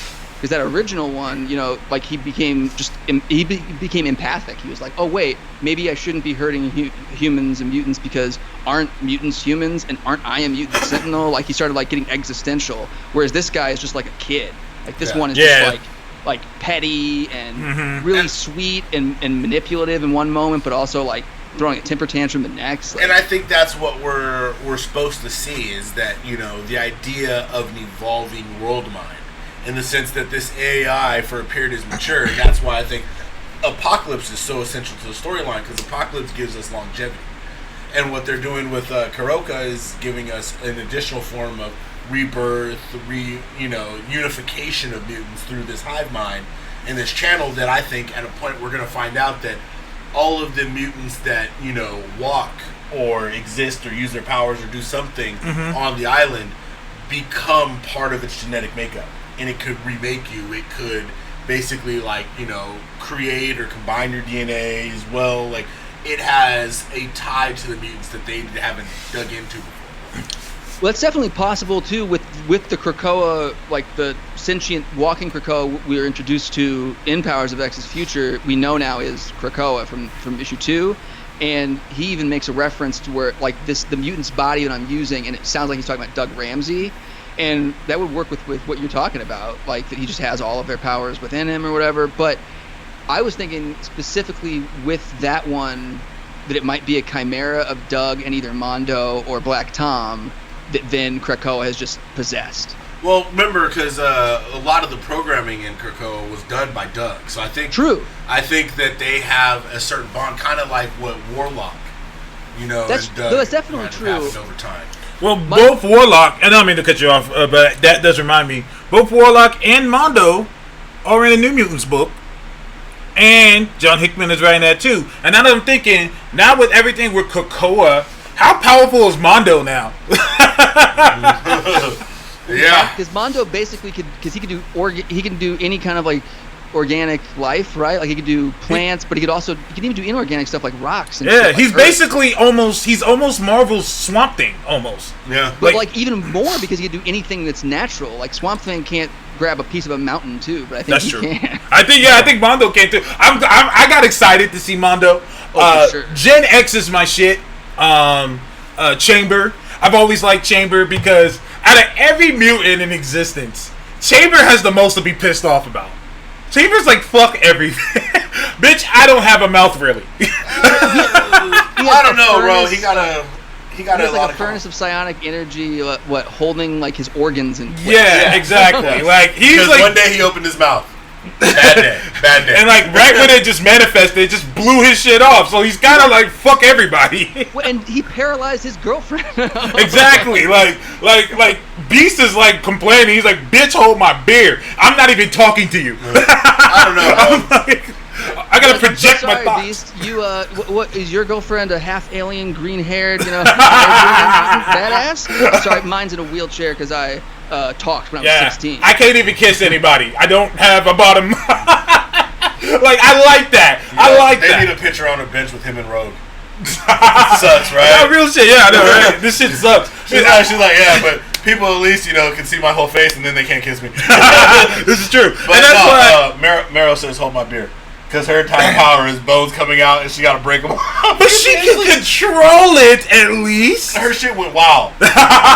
You remember she couldn't control it; would just keep coming out, and she had to break them off. Yeah. Oh, wait, they fixed her in the Weapon X series. I remember that. They fixed her in the Weapon X series. Yeah, that's Weapon They X. did As soon as he temporarily. stopped working there. Yeah, temporarily. Yeah, as soon as he stopped working there. They took shit that turned back. off. I remember the Weapon X series. They had Sauron on the team and shit. And Sauron's the best. Sauron's awesome. And rest in peace to Wild Child. I love Wild Child. I don't know why. Maybe because I love Age of Apocalypse so much. But I always liked him too. I mean, in X Factor and like not as much in Alpha Flight when he was like Weapon Omega and whatnot when they had him all badass and Spawn Max. Weapon Omega. Exactly. You say here, while her sixth life is definitely going to be significant, I think this future will be tied to the ninth. Note the references to mutant leadership and Sinister's takeover and Powers of 10 don't ever mention Magneto or Xavier, who we know are dead in Nine's timeline. You said that we know that they're dead in Nine's timeline? Yeah, they show it in the timeline in the back Yeah. that Magneto and Xavier were both killed way earlier. Okay. By Apocalypse. Oh, okay. See, I gotta go back and read all this shit. This shit is so much to me. I'm like listening to both of y'all. Like, wow, this is a Thrown in lot. so many Yeah. little touches and hints and little clues as to where they're going. You also It go says ahead. Gamora was 18. She woke Apocalypse. When she was 19, Apocalypse killed Xavier, and then when she was 21, he kills Magneto. That's the first fucking thing they did. Morons out of the way. Oh, I for real. tried them a bunch of lives. They don't help. Yeah, because you gotta think about it. Their cause leads to the machines taking over in the prior lives. So basically, the attention that they both bring either way, and I think she's looking at it from. You could look at it from the Malcolm X, Martin Luther King kind of idea is. Well, yeah, both of you are fighting the same issue coming in. The issue's going to be there no matter what, regardless of which way you fight it. But she was looking at it, I think, well, you're bringing the attention to it, where Apocalypse is just going to show up and start murking motherfuckers. Yeah. Apocalypse is a different way, and she's trying all the different ways, and now we have the unification of what she's tried through her timelines.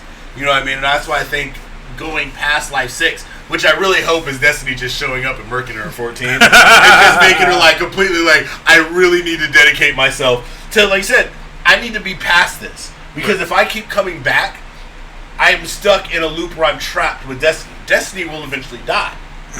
You know what I mean? And I can live beyond Destiny if I can find a way to do that, and finding a way through that through Apocalypse. Then what she learns about the machines, about the eventual, way that mutuality everything goes, it's like I can set Destiny up with a timeline that pleases her.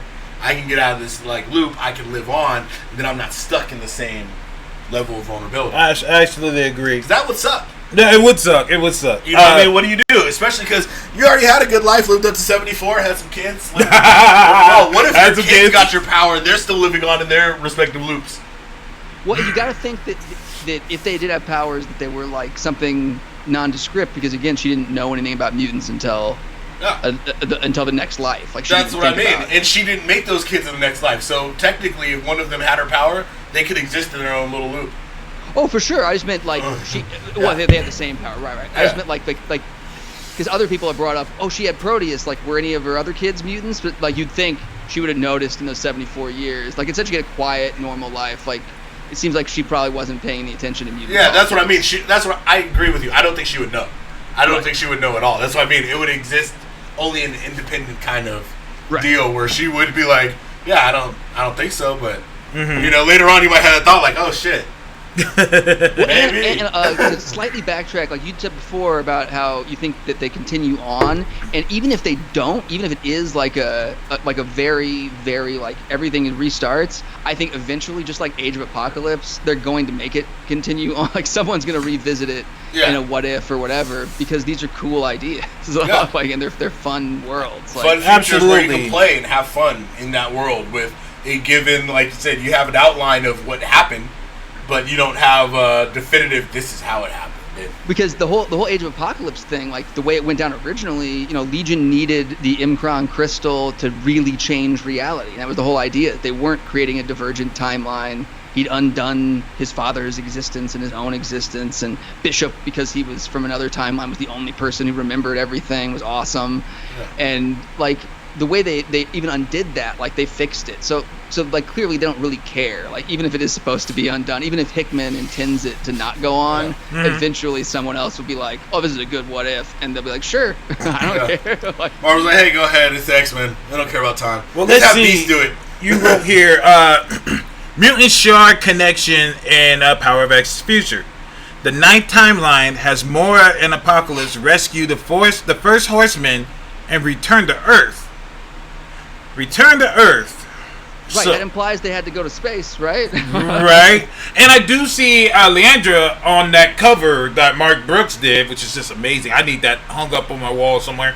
Nighttime 9 has more Apocalypse. Or they went to the sun.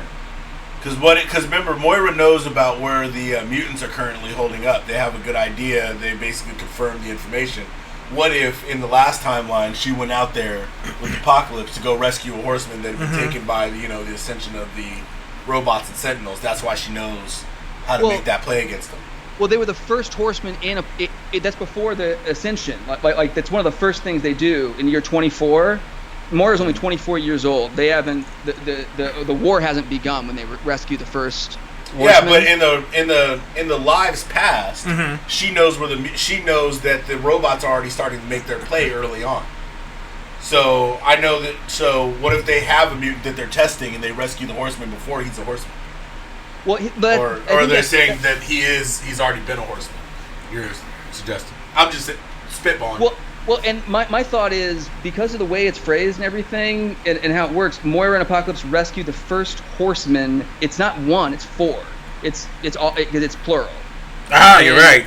And I think it's meant literally, because if you look at the imagery and the pictures, none of the horsemen we've ever seen have been so Egyptian, other than the movie X-Men Apocalypse. Agreed. And every one of those guys looks heavily Egyptianly referenced. Like one has got an Anubis face, one has got a pharaonic like death mask, and even the one who's like looks more like Fire Lord is a woman, has like kind of Egyptian style what do you call it, like loincloth almost. I get what you're saying.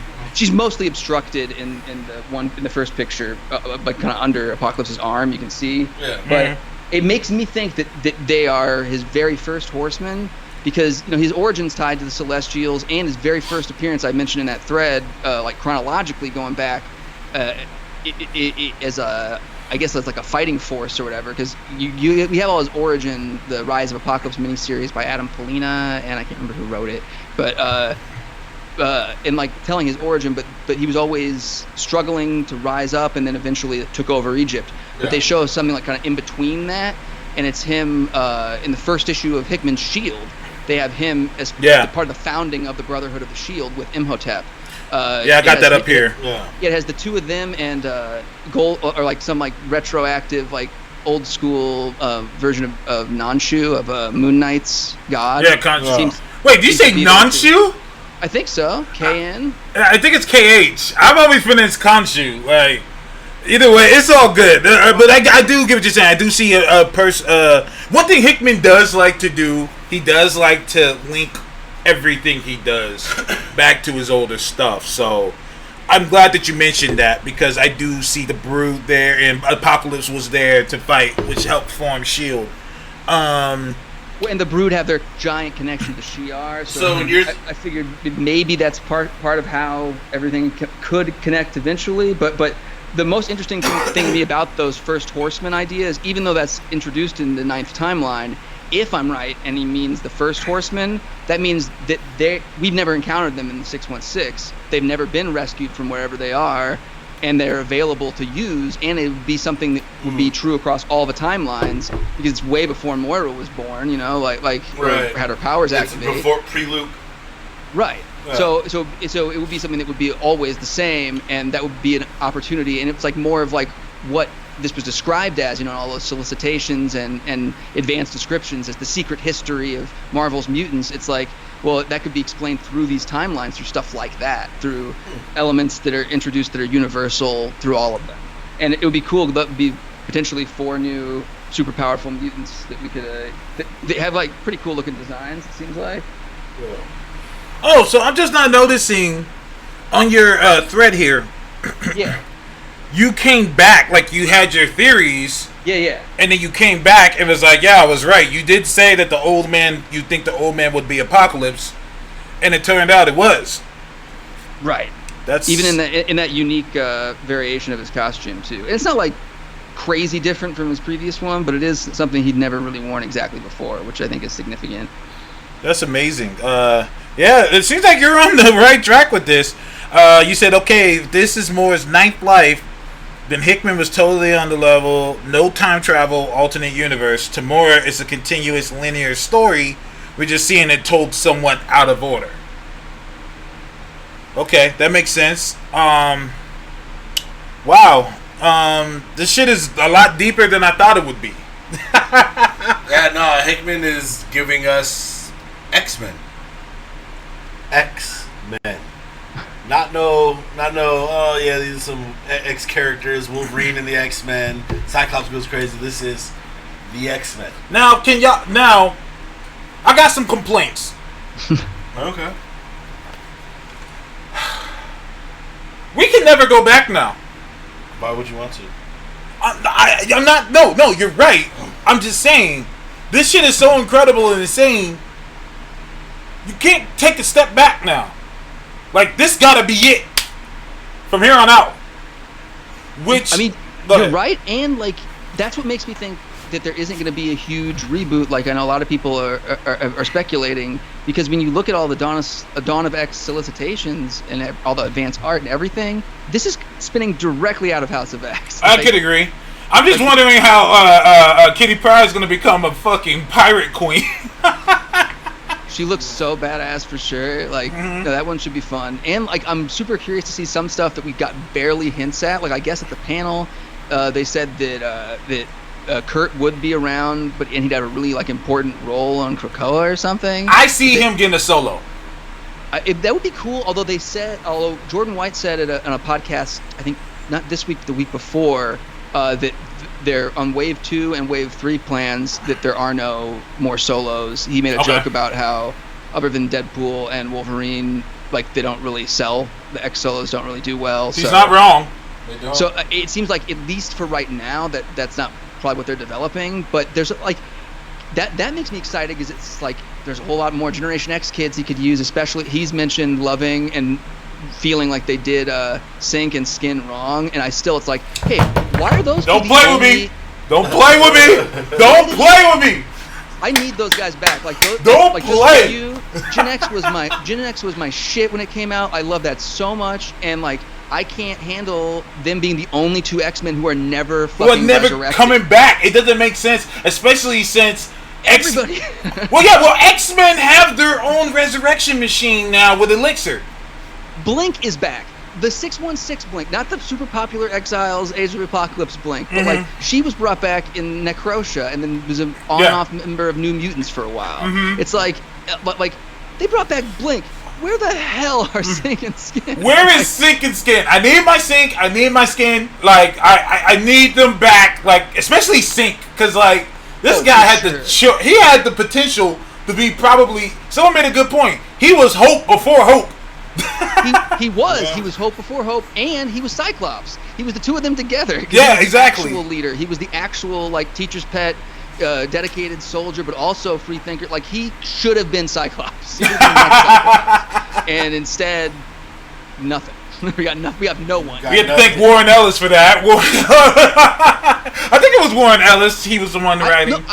I think you're right. I think that did he die off screen or right before he took over? Wasn't it was like one a of the bong two. or something? I probably X'd it out of my mind. Like I was like, man, this is you gotta forget bullshit. about stuff like that. What's I that? even That's how you gotta forget jumbled about stuff in like that. when Skin and Jesse Bedlam were also another one who was one of the only members of the X teams who's never been resurrected. Conspicuous that they're all brown men. They're all black. Hey, you said it. Like, You said it. I was trying to avoid that like the plague, but sometimes you gotta dive right into It's it. just true. There's Like, no lie I don't here. think there's anyone there like doing that on purpose, like calculating it, but it's a fucking oversight for sure. And NTF made a good point. He said he was one of the very few black male mutants.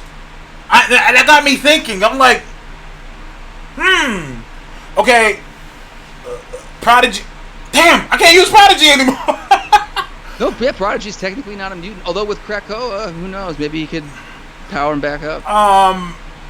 Bishop isn't even really black anymore. They're trying to say he's Aboriginal now, which Well, we don't know who his dad. I think his mom is Gateway's daughter or granddaughter, but we don't know where his dad's from. His dad could be black. Okay. Or Dominican. Oh, Dominican. could be. Okay. And people always forget Bobby DaCosta. Roberto is biracial. He's got a white mom, but his dad is Afro-Latino. Oh, absolutely, absolutely. And they keep forgetting that too, especially like in the Because current. colorists fuck it up. Yeah, they keep fucking it up. Like sometimes he look like about the same color as Well, Toaster. because I was like, so what's his name? They'd be like, Robert. They'd be like, Bobby? All right. Color like Bobby. All right, Bobby, it is. But exactly. And like that's something that I get why fans don't know, because they do, they miscolor him. But then in his first appearance, like it's literally he's playing soccer and members of the other team start pulling a hate crime on him. They start Exactly. calling him slurs. It's like you can't now tell me that they did the same thing with Monet, where like slowly coloring became more and more and more light. I And still just, like, don't know what Monet is. Yeah, she's Like supposed to be- they say she's Moroccan, but Yeah. like that's the Moroccan people are everything. You know what I'm saying? Her dad has been portrayed consistently as black. I feel like her mom and her and everybody else have not been consistent at all. I need my M back too, because it looks like what they're doing. They're doing what I've been saying for fucking years. That they're combining the New Mutants and Gen X. That's. Might as well. I mean, they're basically the same fucking team. Like They're the same age and at the same place. exactly. Like Same age, it same makes age range. No. No so reason to separate them. they say that they're trying to. The whole concept of the New Mutants book is they're looking for a friend in space. in space. Now I'm wondering if that is Cannonball. Well, and that would be an interesting tie-in back into this stuff with House of X and Powers of X with the future. They talk about Shi'ar's relationship with mutants, and talk about how a bunch of them are sub-guardians being trained to be members of the Imperial Guard, and Cannonball is in space because Exactly. his wife is a member of the Imperial Guard who just got promoted from a sub-guardian. Yep. Because Yeah, I was just thinking the Cannonball same is thing. an external, but is technically a extremely long-lived mutant.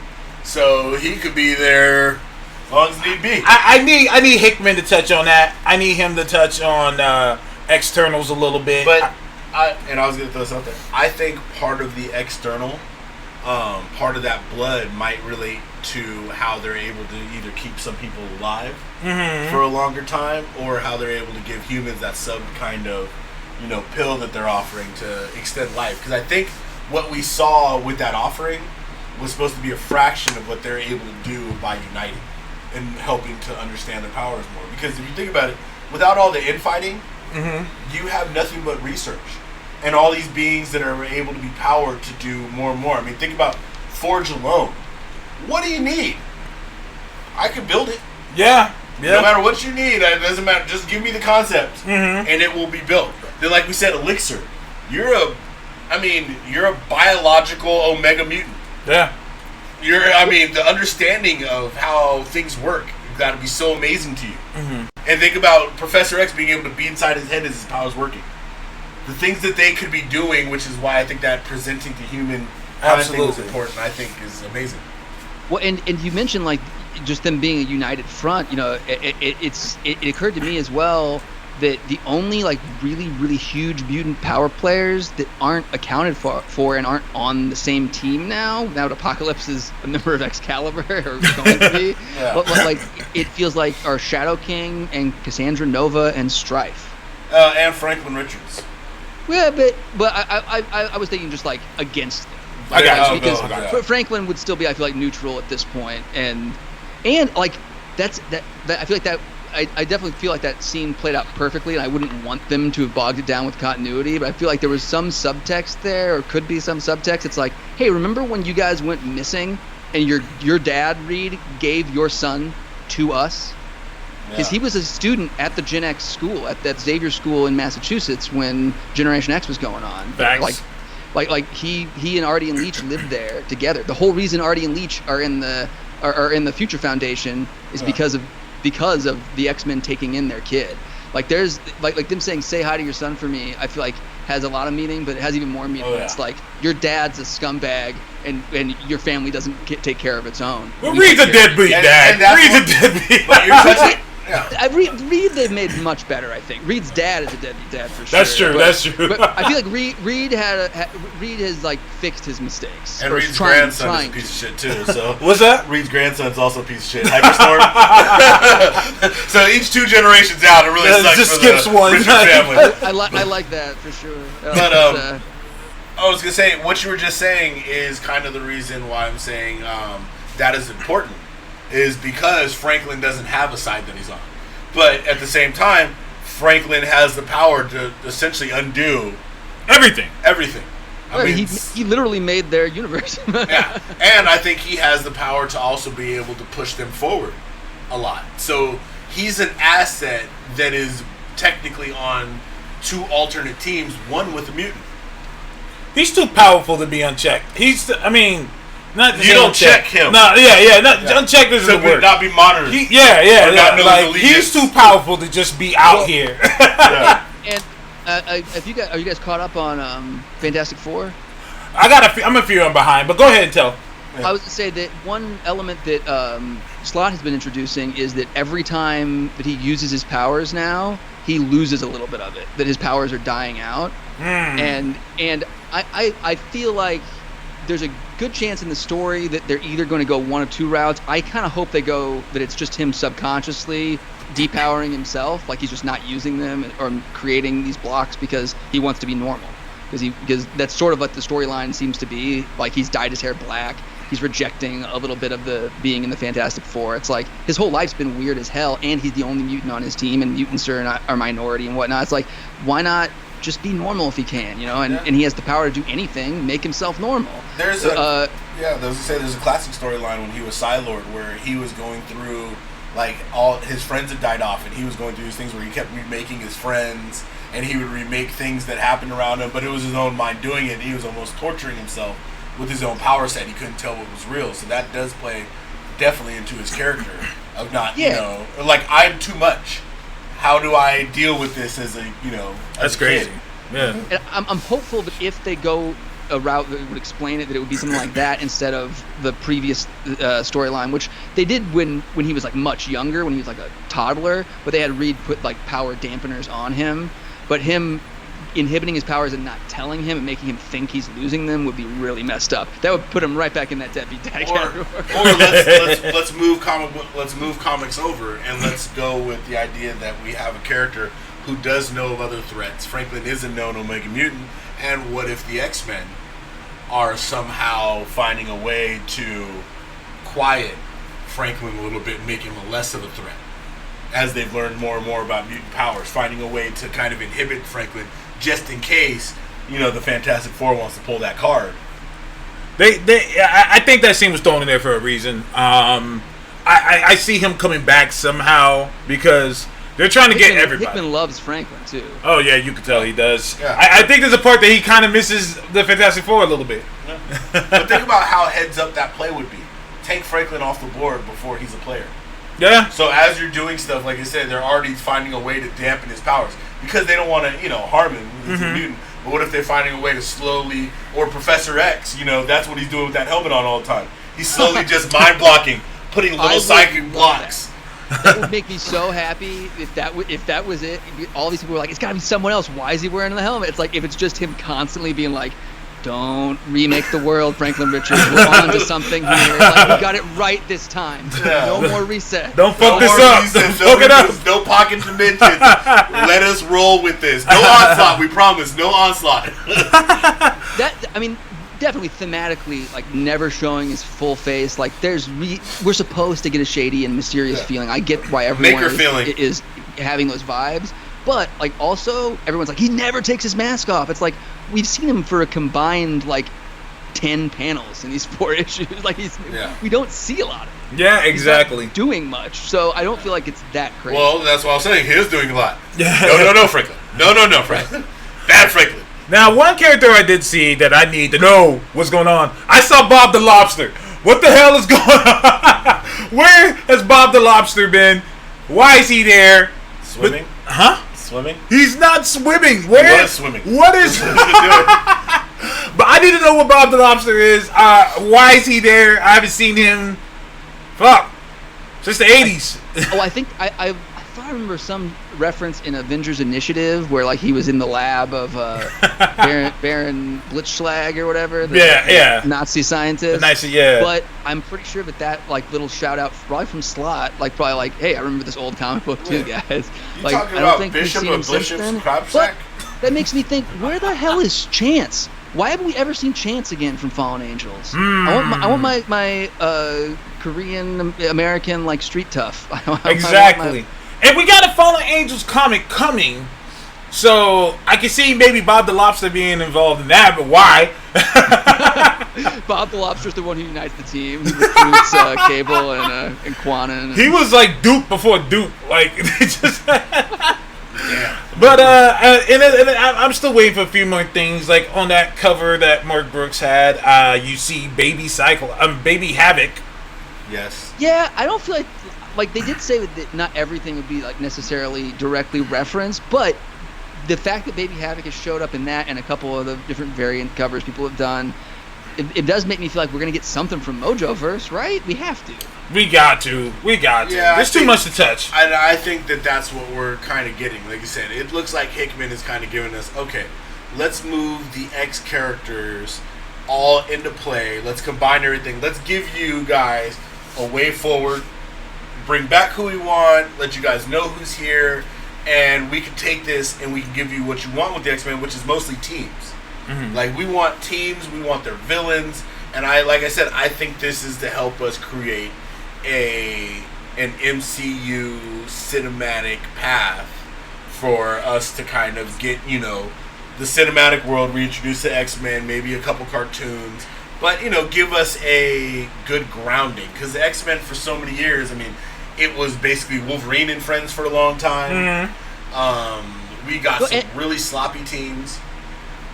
I was going to say, like, I feel like some of that stuff, good stuff came from that era, but like I definitely know what you mean. Like the focus on Wolverine just felt really like they were listening to ad executives, not people who were making or reading the comic. He worked at a comic shop, and we would go in every week, and this was 13, 14 years ago, and we would count how many covers Wolverine was on, and he would be on covers in books that he wasn't in.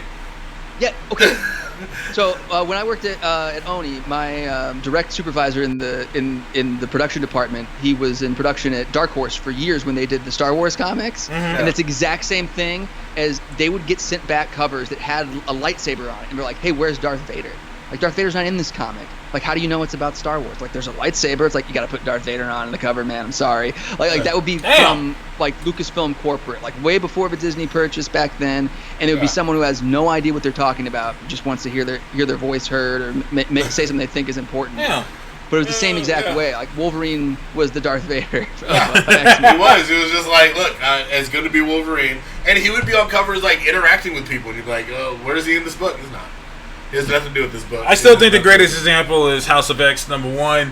House of M #1. He's in like one panel, like one small off panel, but in the cover he's like the main guy in the middle. I've seen more reaction to Emma not being in the new issue of Powers of X than I have in a lot of cover stuff in a long time. I feel like most comic readers know that covers aren't to be expected, but I think after how literal the House of X2 cover was with the Moira spread, I think everyone's like now looking for hints on the covers. When Emma wasn't there, they're like, what? Like, why was I staring at this cover? Like, this wasn't even what happened. That's true. Dope. You can't judge a comic book by its cover. That is the most true. Gerald says, anyone else think with all the resurrection stuff and push for Mega Mutants and Hoxpox, the X-Men are becoming a bit more like the Eternals? Externals. Remember, they're looking to ascend. Well, they're the looking Eternals for longevity. The Eternals created the mutant gene, so why not? That's what I mean. They're externals. So instead of just being Eternals, wasn't it the Celestials that created the mutant gene? It probably was the Celestials instead of the Eternals. There was the Celestial, the fourth host, was it? Probably the fourth host. And I think the third host created the Eternals and the Deviants. I thought I know there's some kind of link between Eternals and X-Men. Well, they were both different, what's it called, experiments by the Celestials, and those experiments is what led the Kree to come and experiment on humans to create the Inhumans as well. Yeah, because I think there's Eternals on every planet. There's Kree Eternal, or not every planet, but there's Eternals and Inhumans on a bunch of different planets. Yeah, and I want to say that part of the thing with the Inhumans, which is what related them in a way to mutants at first, which I think has been forgotten or retconned, but they were supposed to be X-gene active humans that were experimented on by the Kree, which is why they were able to develop powers in the ways that they did. So our Eternals expert Mitch says it was the Celestials that made the X-gene Oneg the Prober. Oneg the Prober. Slipped it on in. Yo, don't put Prober and slipped it on in the same sentence around me, dog. I also like how Oneg sounds like his blood type. He does sound like a big ass. You have to have that other blood type apparently to be a mutant. That's apparently Celestials are named. They have all their information, their important information. Like the Do Not Resuscitate order is another one. Hey, look, O and X, X's and O's. That's how they make. Oh God! Oneg the Prober is. That's some Jack Kirby shit right there. Absolutely, and I'm hoping that, and they said they are, but I'm hoping in the Eternals film, we go full Kirby on it. We go full. We already Kirby. do have a Celestial in the MCU. Well, yeah, we've the big seen old head that people live in. I want them to go full Kirby. Go ahead. It feels like it contradicts. I mean, the version of the Guardians of the Galaxy ego is so different from the comic No. version. I wasn't talking about the But, ego. I was talking about just the head. Yeah. Because they call him a Celestial, but it's like they already have Nowhere. It's like you already introduced the way Celestials are in the comics. Like, you don't need to confuse us with ego. And I think, like you said, I think the confusion was there kind of annoyingly because we also got the idea that he doesn't know what he is. He feels like he's alone. He's a unique being, which means he's not tied to the Celestial head. you know, in any way. So they are two distinctly different beings. But like using you said, the same name it did in the same feel, movie, you know. Yeah, but I think that was more kind of to represent how big he felt in the universe. You know what I mean? I think that makes sense, and I even buy that that's like their logic, and you know, and the reason why they did it. I just feel like to a regular viewer, if they're gonna pay attention and notice them talking about how Nowhere was a celestial head, and then him referring to it, it might add to confusion down the line. But absolutely right. Most fans aren't going to pay that close of attention by the time they get to the Eternals movies. Yeah, no, I completely agree with you though. Yeah, Absolutely. it's intentionally deceiving. Absolutely. Well, Jared, I want to thank you for coming on to the show. Yeah, no, it's been fun talking to you guys about it for sure. This is a very exciting comic. Great time to be an X fan for sure. Absolutely. Like, I feel like I think it's the best time we've seen in a long time, and for all the new, I think it's going to bring in a lot of new fans. I think so too. I think this is what they're trying to do. Is like Taz said on the other episode, is it is time to modernize the X-Men. You know, we need to bring we need to update a lot of the X-Men kind of rhetoric, because like you said, over time it doesn't make sense in a world with Avengers and things of that nature to have just, you know, the X-Men problems with Sentinels in the same way, and moving them over to the sun, making the threat a little bit bigger as far as, you know, tying them in with part of the decimation of humanity. I think doing a lot of that kind of shows like, yeah, we're not forgetting that world, but we're in a new stage. And I think that'll be good for the generation going forward. Absolutely. No, I'm excited to see it like reflected in other Marvel books too. Like we got the FF in the first issue. I'm excited to see them interacting with other titles. Yeah. I'm waiting for Cyclops and Cap to have that talk. Again, No, it needs to be done by a better writer. Like I think the last time they tried to have that, it wasn't done as well as I feel like it could have been. Which was that in at AVX? Yeah, AVX. Which one? Which part was that? Was that Bendis? That was the Bendis one where, you know, him and Cap had and, you know, Cyclops is like, where were you?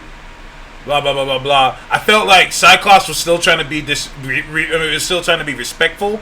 I want disrespectful Scott. I want, man, fuck you, Scott. That's the Scott I want. I don't want, your reputation precedes you, so I'm going to be nice. I want Scott to be like, their blood is on your fucking hands. Yeah. That's the Scott I want. I don't respect the Shield. Your America is fuck still your country. America that hates mutants. You know, your America built giant robots to hunt me and my family. Absolutely. That's the you're Scott flag of that. I want. And then I want Cap to be like, man, fuck you. And I think that part of that, though, right now, we're in the middle of Cap being in one of his phases where Cap alternately, as you guys know, he's never like pro-government really. Right. But right now he's in one of his more nomad sort of phases. Absolutely. And so like it feels like right now if they were to have that conversation, it'd be like, hey Cap, I need to talk to you about America being totally messed up right now. He'd be like, I know. Like, it'd be really weird. He'd be like, oh no, we fuck up constantly. Right. I still feel like, I mean, it's not just about the country. I feel like Cyclops should be like pretty much fuck all heroes. Like the shit that we've gone through that could have been easily helped by you. Like, let's be real here. We know our X-Men shit. How many of the X-Men shit could have been easily stopped if Thor just showed up? Well, like, oh shit, giant robots, Mjolnir. You're right now, done. We're good. I don't know though. Like theoretically, Talk to can't me. Storm do all that? Well, I love Storm. Storm ain't Odin's son. you know what actually would be even better is, you know, one group that they should be really mad at would be the Fantastic Four. The Fantastic Four, you got a mutant kid, you should care about mutant rights. You should be they should be pushing, standing up and way you should more, be right? You should be helping. Yeah, I can agree with that. This should not be tolerated by you because you know what it is to have a mutant kid. You do save the world from alien, extra-dimensional threats. You could be a unifier because you're a popular team. Mm-hmm. You know what I mean? You're a very popular group. People don't fear you. You know, you got the Thing walk down the street.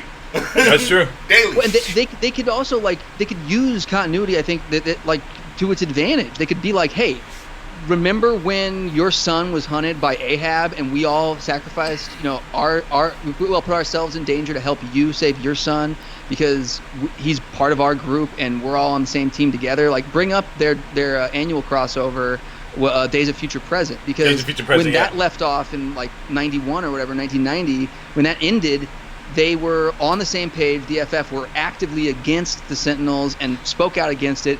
And then flash forward to Civil War, and Reed's working, with registering superhumans and essentially on board with expanding the Mutant Registration Act. Screw that. Like you call him out for being like, you went back on our deal. We used to have each other's backs, and you used to be a good person, and now you lost your way.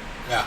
Exactly. I love Civil War, but I hated it. I like the idea of Civil War more, but a lot of characters were out of fucking character. I think the problem is, like, to do it successfully and not mess up a character. It's like Tony's character would have to have been U.S. agent. Absolutely, like, and that's what I tell. Well, that's what I tell people when people get on Carol's case for Civil War 2. I'm like, yeah, she was out of pocket, but she wasn't hiring fucking villains. to capture her friends and building a dead zombie of a dead friend. Like, let's relax here. Iron Man was doing some shit. Iron Man was doing some shit for sure, but I think the better way to do something like that is do a Dark Avengers take. And you have to make some of the villains bad guys, and then you have to take some of the in-betweens and move them over to think that they're doing good. Like, your Punishers, Deadpools, things of that nature, you know what I mean? I can see that more. You move the middle of the way guys over, and then, like you said, the good guys are still the bad guys, but technically, you are fighting the government. Absolutely. You know what I mean? I think that's a much better way to do it, and like they could have done that, but Millar, I think that's his bigger issue with all of this stuff. Really, for me, is he has good ideas, but the execution doesn't always live up to them. Absolutely, because Tony's the only character who, I can see being on the fence, and he is a big, game changer. Only because at the time he was Secretary of Defense, right? And America has to come first. So if they're pushing for these laws, like, there's nothing you can do about that. Right. You know what I mean? He has to work within the system. You are supposed to be believing in the system. That's why. I had nothing against him taking that side. I was just against what he was doing. Like when he was hiring villains, I'm like, all right, Tony. I do like, though, that the only one that they exonerated completely because it wasn't really him was Yellow Jacket with the Skrull invasion. So Hank got exonerated. The guy who we already know has severe mental illness, but that does not excuse the fact that he's also a spousal abuser. Exactly. That we exonerate, but we make Tony and Reed super fucked up forever. Like, that doesn't make any sense. Yeah, no, that's why I think in times like those you have to carefully analyze who you let go too far. And like you said, Tony's a fence character. Reed could be a fence character, and I like the only explanation they gave was the super equation where he sat down and he really worked it out. Like, this is the way the world's going to go. You're not going to get anything but war out of this. So if we can keep the war between the superhumans, you know what I mean? It's not going to be. He was trying to mitigate loss of life. Yeah, exactly. You can't appreciate that as someone who's like a cold, hard man of science. He's like, I don't want to take a side, but people are going to die if I don't. I can maybe make it less if I do. Yeah, it's a numbers game in the end, and that's all I can do with it. The idea is good. I'm not that person. The idea was good. Like, look at the movie. Like, to me, the movie, I'm like, okay. Yeah. Like, I get it. I get this. This makes more sense. I've always argued that a lot of people chose Team Cap in the movies a little too quickly. Like, I felt that way because Cap was kind of being like hard-headed, like, nah, fuck that shit. Because everybody wants to work in the system until they become part of the system. Boom. And see it from the other side. Boom. And it's like, we got to keep it real. Well, I do agree with Cap still, and did then. Like, at the same time, too, I agree that, like, the way he presents his argument even isn't right until he knows he's right. Until he knows, oh no, Bucky's innocent. That's not why, though. It's not about being innocent until you're proven guilty. It's about protecting his buddy. Absolutely. It isn't the right motivation. If it's we need to make sure we know what's really going on, that's a good reason. Right. But if it's I just need to keep my best friend safe, then. And I'm still Team Cap too myself. I'm just saying. I tell people, let's not act like Tony was like out of pocket here. Like, until the end, until he was like, I don't care that it wasn't his fault and he was manipulated, I still want revenge. Until that moment, I totally understand where Tony's coming from. Where at that moment, I'm like, I understand emotionally, but I can't really agree with him. even then, I still think that Tony was kind of in the rights because, like you said, it's like I'm sitting here feeling like I'm completely betrayed. Like that was a moment of feelings, even though, like you said, you can't completely agree with the emotion, but that emotion was one of the most correct emotions. Things like, this dude killed my parents, and you didn't have the decency to tell me what was up. You could have told me so many times through this whole thing. You have me going here, acting out, you suspect something, and you just didn't trust me. Especially when Cap in Avengers movie was making such a big deal about I don't hide secrets from people and shit like that. It's like, dog, you literally just contradicted yourself. Yeah. Like, you spent this whole movie keeping secrets when we're supposed to be a team. Like, you could have let me know that you think Bucky's innocent from jump. And, we could have handled this in a way that, didn't go to all this, but you didn't trust me. But then again, Cap knew that wasn't the way it was going to go. I think that's why Cap did it. Cap knew that. I think so, too. Like I was just thinking, like, he didn't have a whole lot of opportunities, but I think Tony would have gave him a chance to listen. I feel like that was made clear. But I agree with you guys. Like, it's a complex issue, and like you said, like, I think emotionally, he was. I don't think he was necessarily in the right. Like it was the only response he could have. It's like it makes sense, and from where he was at in that moment, like you couldn't expect anyone. I think. Oh God, and I would imagine it'd have to be harder on him in a way after like the scene in Endgame, where it's like, oh man, my dad did everything for me. The reason why he was gone all the time, the reason why he sacrificed for me. And this motherfucker just killed him. But his mind was controlled. I tell you what, if I was in a giant death suit. And someone said, "Oh, this guy right here killed your mom," I'd probably take a few shots, fire one missile. I don't know. I'd do something light, but we can't sit in judgment of him for sure. No, I know. I'm just. This is all just jokes, man. We just bullshitting. No, I'm with you. Oh, okay. Here's the thing. I think that what the movie did well was, you notice how we're having this conversation. It's not exactly, black and white. Like, there's a bunch of different eras, which leads to a conversation. I didn't get that in the book. Other than when the smoke clears, Captain America's breaking the law. See, I don't know. And I got that in the book. And I got that from the idea of, Iron Man, to a degree, is kind of like the military-industrial complex because he is a machine of war. Mm-hmm. He works with the government. That is who he is. Cap is still a street vigilante. He was a product of the ideals of America back in the day when you did stand up, like you felt like you were standing up and fighting for the people versus fighting for the government. And I think that him being that kind of idea of separation where it's like, yeah, the government is going too far, you're overstepping your bounds, you're taking a degree of freedom away from the people who are doing good things. And Iron Man being the futurist, realizing like, well, this is the way the country is going. I think that is a big conversation. I can agree. You know what I mean? I think agree. that kind of is what comes down to it. In the end, like Cap says, and I think it's the best line in the book, when he stops the fighting, he's like, we're just hurting the people. Yeah. You know what I mean? And when he does that, I think that's a big moment of realizing like, yeah, the world is evolving. It's evolving past where I believe it should be, and who am I to fight that? I just don't like how it was done. Like, I like the combo. I just didn't like how it was done. No. A lot of the books sucked in between. A lot of the tie-in books were terrible. I just like how it was just completely, oh shit, we're doing something wrong. Let's just stop. Like, I got all y'all in trouble. All y'all are following me. And like, don't worry, my I'll bad. take you out of the raft later. But yeah. Well, once again, Joaquin, Jared, I want to thank you for joining us. It's a great episode. This is probably the most comic booky episode we've had, where we just strictly talk about the issue. But that's what happens when Hickman is on overdrive. You know what I'm saying? So go ahead and plug all your stuff, man.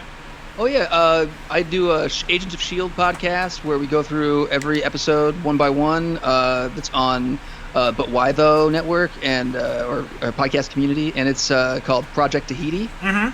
We do that every Tuesday, and yeah, I'm just online on Twitter as I Snow Nothing. I guess occasionally on Instagram. I barely really ever use that though.